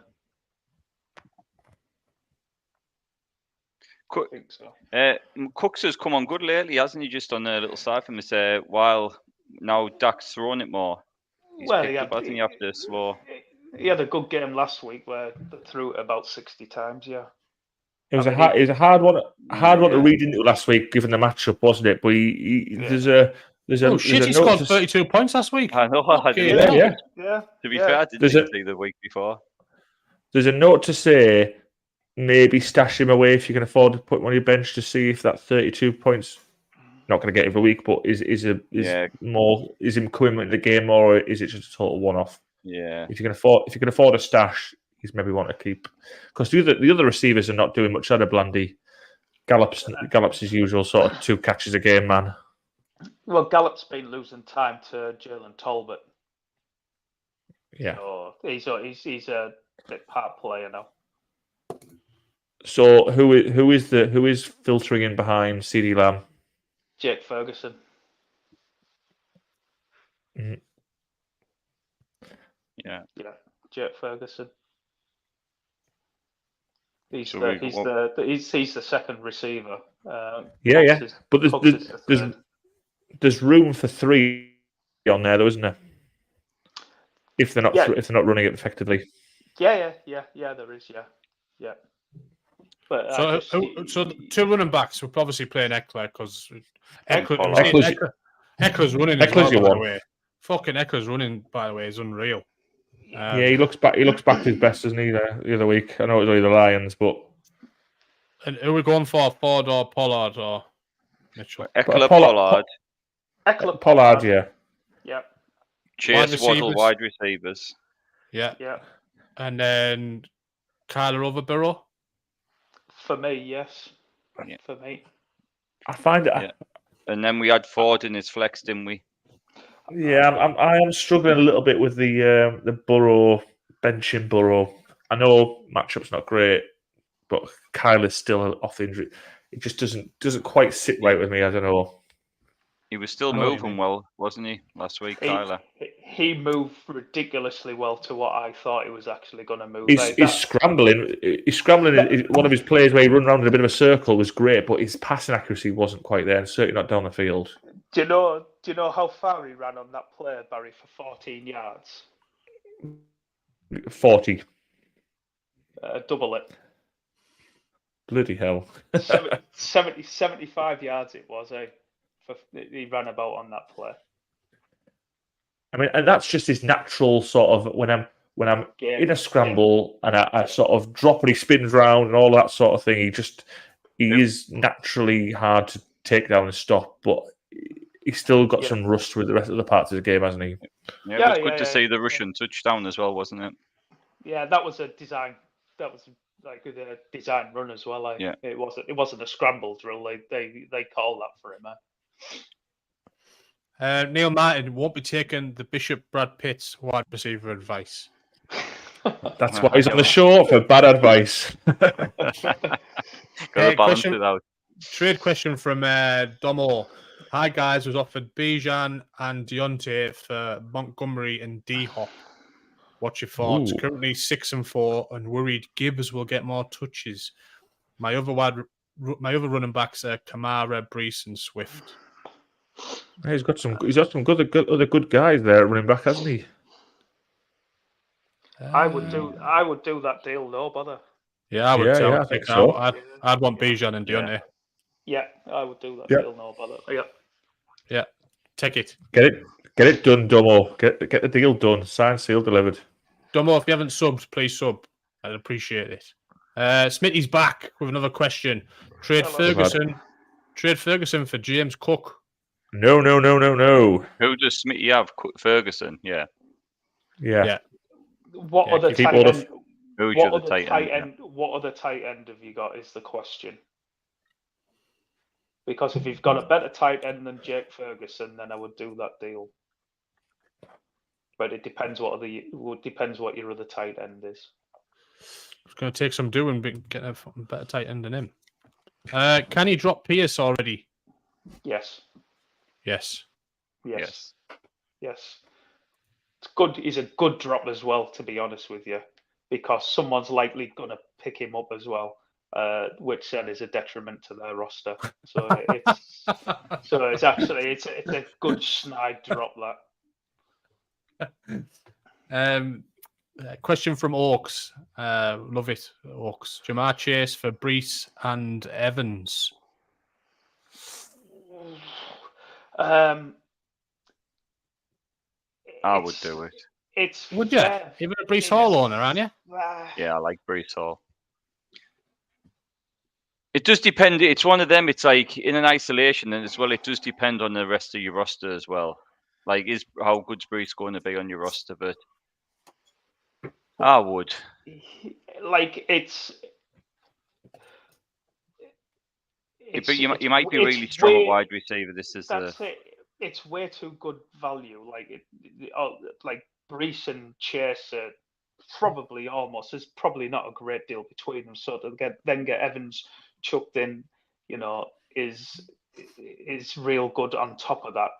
But Jamar Chase is still the best player in the deal, isn't he? So I have Josh Jacobs, Aaron Jones, and James Conner.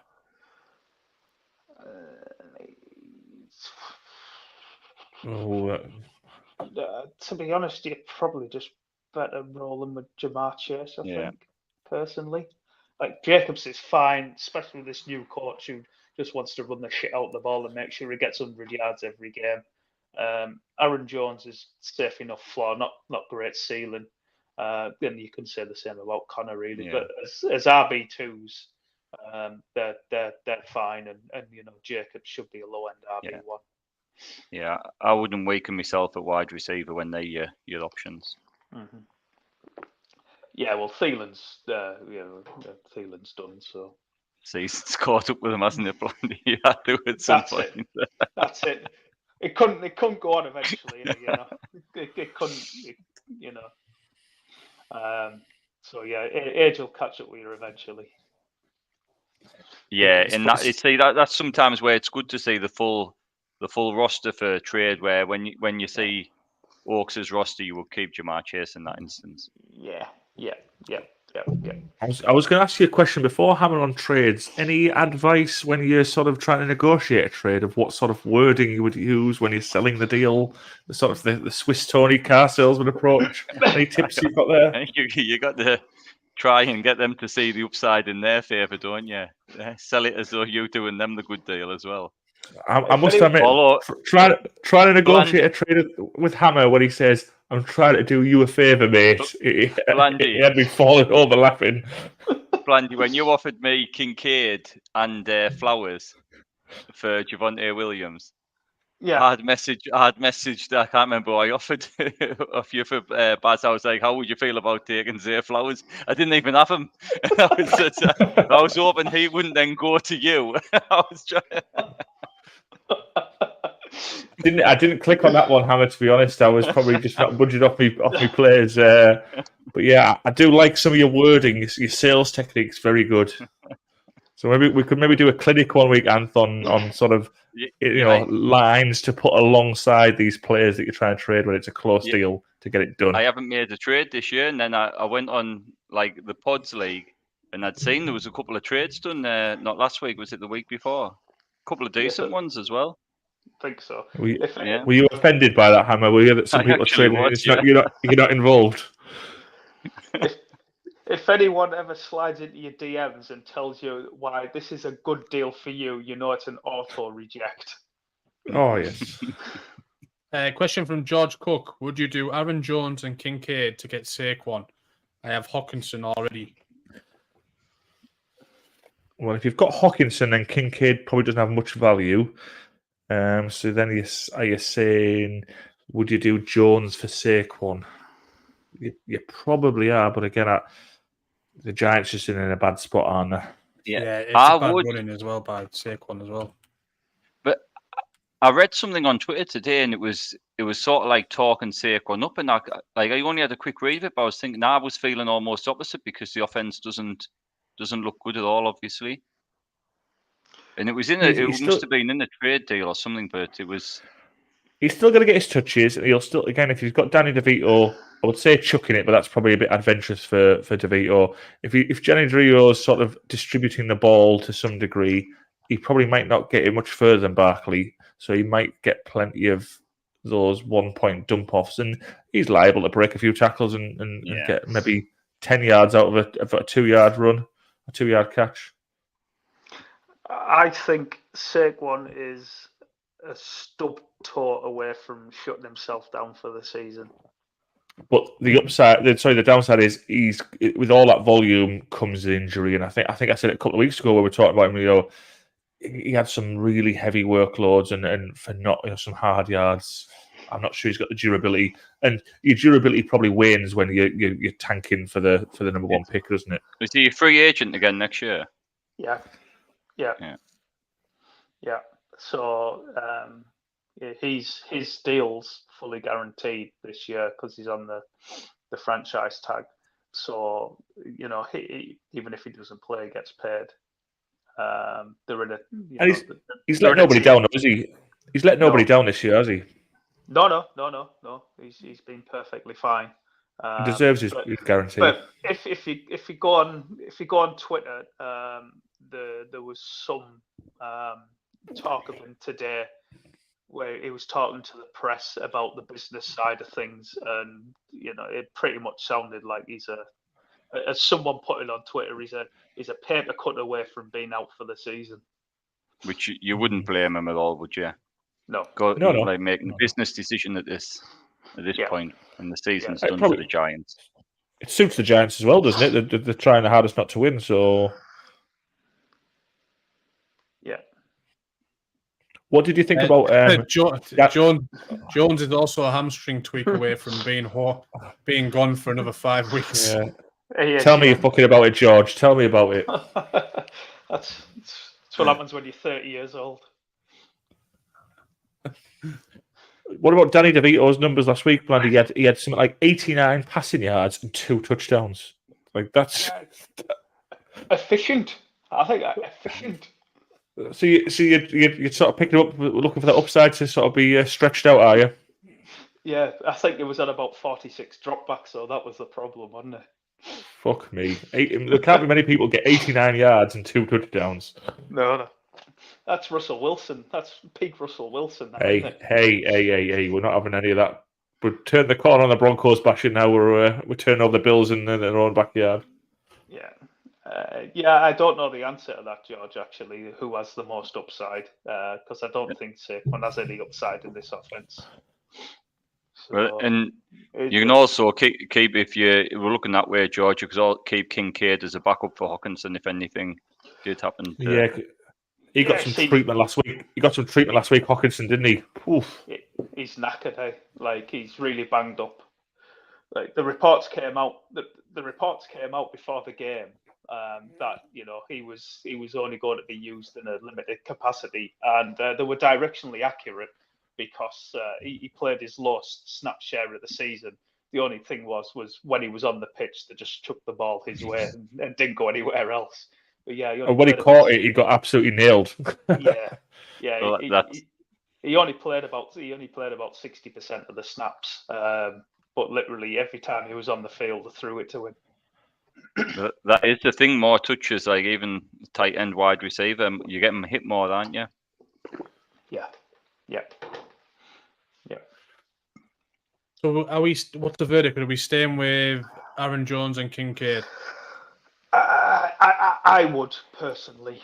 I think you're between a rock and a hard place, aren't you? We've said there's no real upside, so you've maybe just got to say, I'm just trying to play the floor, safe floor. Let's keep Jones and let's keep Kincaid as a backup if Hockenson misses a week or two, or even longer. Yeah.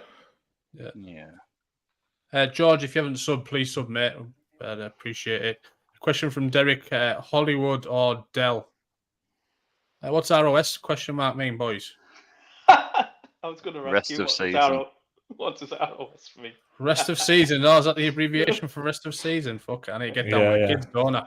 Hammer's down with the kids in Bish. Yeah, you do need to get down with the kids. Half PPR. Dell for me. Dell.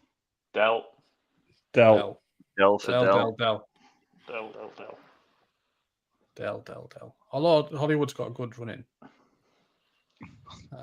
You've been doing some research on this playoff schedule, haven't you? Fucking up, mate. I'm not even getting in them. What for? It's like it's probably. Why would you research the playoff schedule? It's absolutely pointless. It's like me saying how much it costs to get a Ferrari serviced. It's pointless. He must have been checking them when he was going to go 4-0. Started checking them then.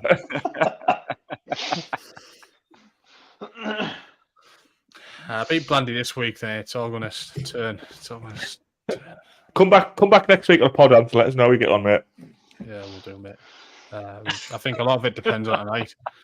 I mean, I'm tempted to stay up for tonight. Like the amount of shit that you've been giving me, you've got to beat me this week, Ant. I know, but you go on, Ant. What are you? Go on, we'll say for the viewers, you're 3-7, but what are your point scorer in the league? Fifth highest? Third highest? Third highest. I'm third highest point scorer in the league, and bottom. I've lost 7 games in a row. And he's barely mentioned it, everyone. Takes some doing that, like. Fucking hell, honestly.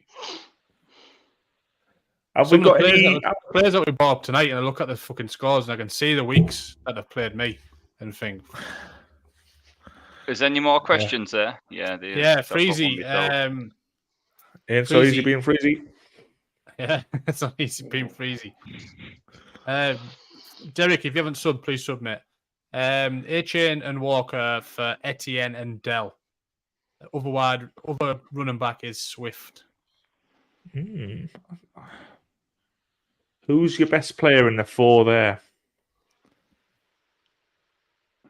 Hammer's going to say A-Chain because I had an hour and a half debate while I was on the golf course for A-Chain. Because he expects him to score 25 points a week, so Etienne's the best for the 4, isn't he? I think so. Yeah, he's getting the best usage. Yeah, I think so. But Etienne and Dell. That's a side I will go for, yeah. Yeah. Wait till Etienne's back. I love smashing Dell. It. Yeah, but Etienne and Dell, yeah, Freezy.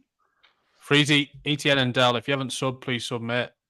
Brad McCoy, start Purdy versus the Bucks or Dobbs versus Denver. Purdy. Oh, this is a good question. Absolutely Purdy. 100%. I'm up against Purdy this week. God. Yeah. Yes. Fucking Bucks is shit. This Bucks secondary is horrendous, and they can't really get pressure. So all the 49ers O-line has to do is give Purdy a little bit of time, and it's going to be awful. He'll rinse these, won't he, Hammer? It's going to be awful. And I'm up against that. The only one he hasn't got is CMC, man. It's like... Yeah. Have we got score any, about 5-6 touchdowns, spread it about. I've got a question, though, for the rest of you when we run out of them. Go on, then. You go, Hammer. I've got a little bit of a tight end streamer. Like tight ends, like Barron, but if we've got a streamer, there must be other people who's in this situation as well where they're struggling for them. Yeah, I mean, to be fair, you pulled Musgrave out there a couple of weeks back when he was a great shout. So he's another shout this week, isn't he? Could be. Musgrave. Who's your options? Tell me who your options are. Well, my options in our league are there. Yeah. I've just picked up Chig and Otten. I've got Otten and I've just picked up Okonkwo. Okay. Yeah. He's been having like 4 targets a game, which like isn't great, but he has the potential for like a big play. His yards have to catch. Yeah, his yards have to catch one, isn't he? Especially if your people are in leagues like ours where people are carrying 2 tight ends, it's just kills you. Well, I mean, I keep offering you trades, Hammer. You know, it's. Yeah, and if I took it, I would have won last week. It's. I might pick a tight end up just to try and block you if I can. Take your pick, honestly, it's awful. What about Tyler Conklin? Could I tempt you into a Jets tight end? Oh yeah, I'll have three Jets in my team. High-powered offense. But just for him, it's more one of them because there will be people who's like in a similar position. I think when I was looking like for a big player, like Okonkwo looks the best hours. But I say once you get past I think it's like top 10 this week. So people in the 12-team league will be looking there. I think like there'll be someone scratching their thinking, who do I pick up here this week? So last week, New York Jets, 12 points scored. Tyler Conklin, 7 targets, 7 receptions, 70 yards. Ton of garbage time, wasn't it? It was all garbage time. The Jets play a lot of garbage time. All points count the same. All points are equal. True. It could be Musgrave, you know. Could be. I won't pick him up now because obviously it looks like in our league it looks like coaching. So this was more just a question for people. Well, no, and you know to dive in first and get picked up now. Get your phone out, get him picked up. I've got Andrews and Taysom Hill, haven't I? Yeah. Offer him a trade. The Chargers have given up the second most receiving yards to tight ends. They are They're top 4 in receptions to tight ends. They're in the top 8 for receiving touchdowns to tight ends. So they're not good against tight ends. Top and bottom of it. Yeah. So Musgrave is live, shall we say? He's live for giving you double-digit points. As far as Chig goes, he's against the Jags. The top 10 for tight ends against them. They do give up the most yards per catch to tight ends, but the catch low is actually pretty low. I could see that regressing actually, because they have the third best catch rate against tight ends. They're only 62%. So yeah, I would say Chigg's not ideal. And Cade Orton, who plays against the 49ers, they're only allowing a 60% catch rate, so not ideal there either. No, it was more holding Orton for when he has a good matchup, because he was running a load of routes. So I was trying to just hold him just in case he gets when in a sort of a plus matchup. Yeah, he does. He runs. He's a full-time player there. But no, I think for this week fight, don't you have Logan Thomas or? I don't. No, it's not you. He's a good player, isn't he? If again for other people who've got tight end streamers, he's not a bad player. Logan Thomas, is he? He's okay. But no, I think I'd probably just go with Musgrave again and pray. The Broncos rolled out a new tight end last week, didn't they? They did, yeah. There's one. Here's a really deep sleeper for you. Let me get into it. And they pulled him off the practice squad because he's pacey and yards after the catch was the commentary. I actually tell a lie. No, I'm trying to find out what his name is. I picked Freiermuth up. I tell a lie. I picked him up instead of Orton, I think. It's not him. They have some bad players. The Broncos. Yeah, but you can't play Freiermuth against the Browns, though, can you? No.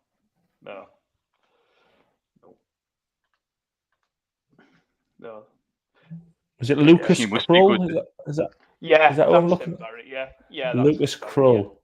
Yeah, that's him. Yeah. I was actually looking when's Dulcich back, but yeah. You are desperate.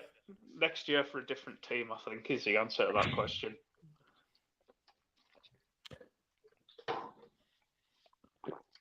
I was just going to ask as well. Rob? No, keep going for the Broncos first. Go on. We'll have a stretch them out for a bit. Mims had his highest snap share, didn't he? Was it 71% or? Yeah, it was. Yeah. For one target for minus 5 yards or something. Did you see the video clip on Twitter? Yeah. There was a Bills fan was giving him shit or saying, "Oh, lockdown, you got locked down," and he just turned around to him and says, "QB doesn't throw it my way anyway." He's a punt returner, Mims. It's positive though if he's on the pitch, because he can make obviously he's make some big plays if they can get him on, and at least if he starts getting some looks. Yeah. If you've got the space, stash him. Sutton's doing all right at the moment. He's a man you've got a few bits of, hasn't he? Cortland Sutton's sort of had an upturn in form after being looking like a bit dodgy at the start of the season. Yeah, Sutton's very good. Judy's just irrelevant now, isn't he? Yeah.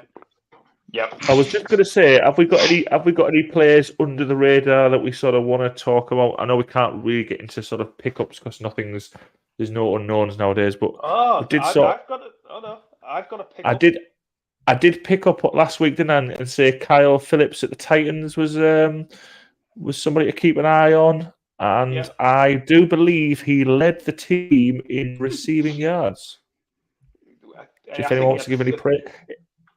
61 yards. 61 led yards. The team. If anyone wants to give any praise, send it in. No. Got absolutely poo-pooed, and there he is leading the team.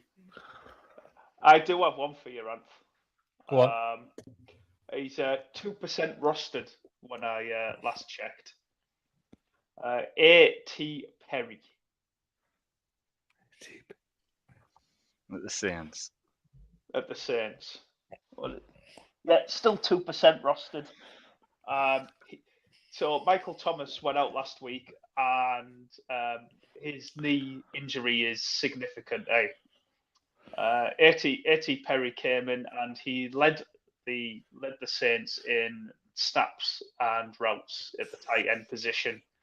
Caught a touchdown. with Jameis's ill-advised throw from one side of the field to the other across his body. Which ill-advised throw is that, Blandy? Because there's several. As Jameis does.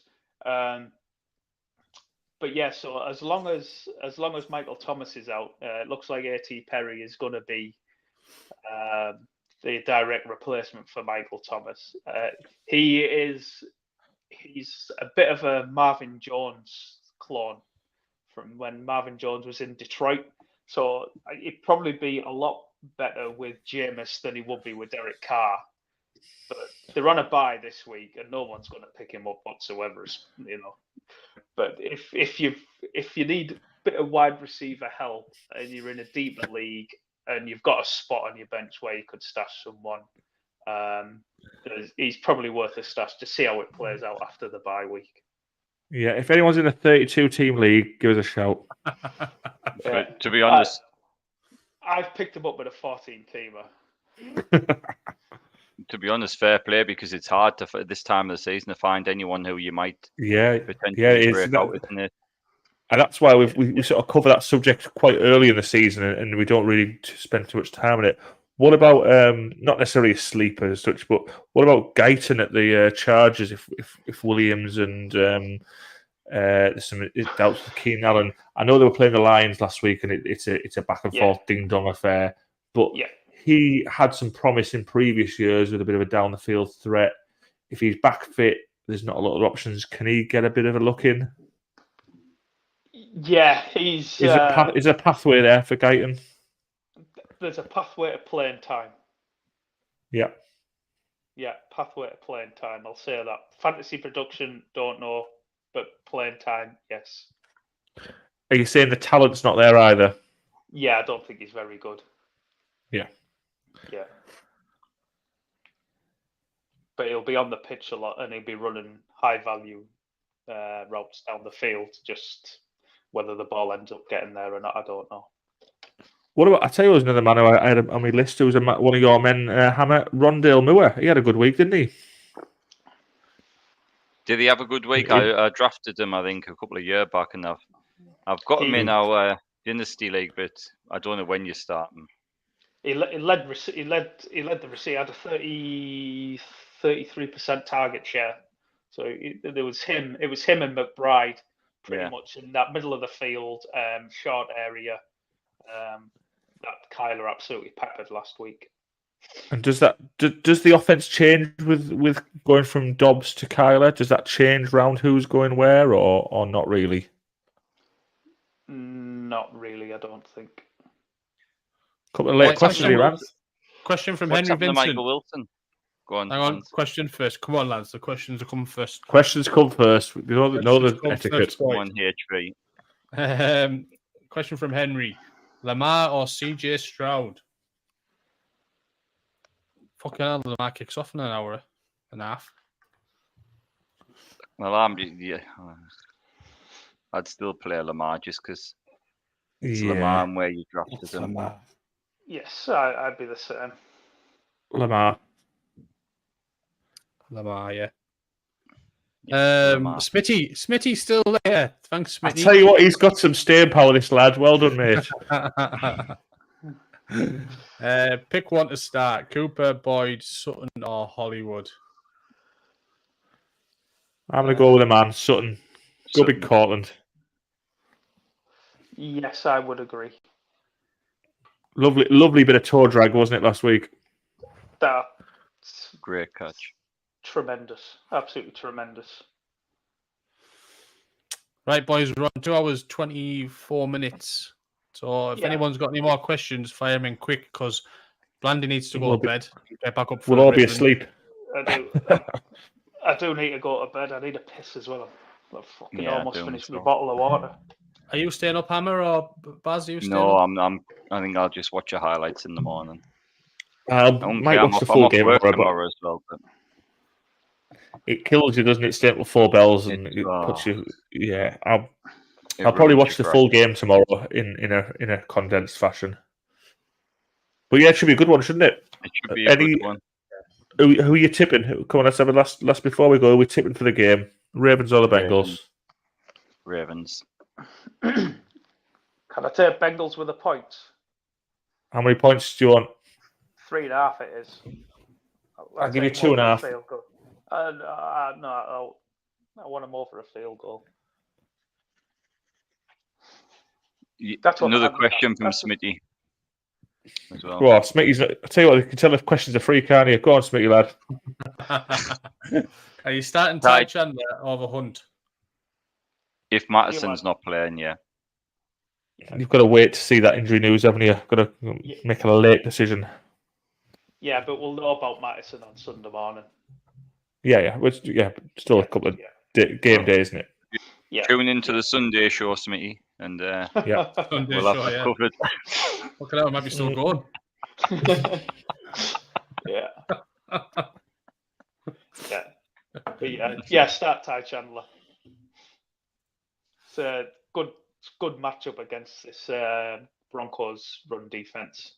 The Broncos pass defense has picked up, but the run defense has remained poor.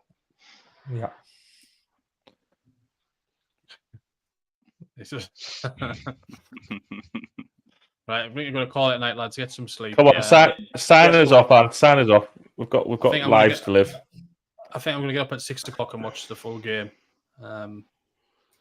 before I turn WhatsApp on.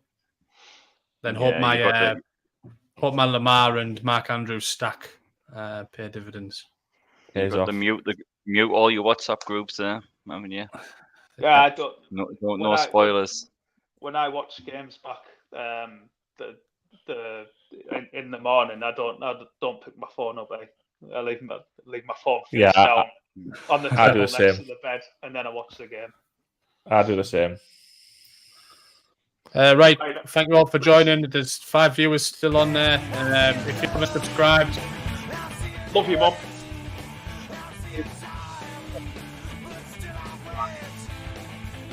Smitty's coming with a final question. Let's get Smitty a final question. Pick 2 to start. DK, Evans, Ayuk, and Collins. DK, Ayuk. DK, Ayuk. I'll go Ayuk, Collins. Fuck off. Good night. Ciao. See you later.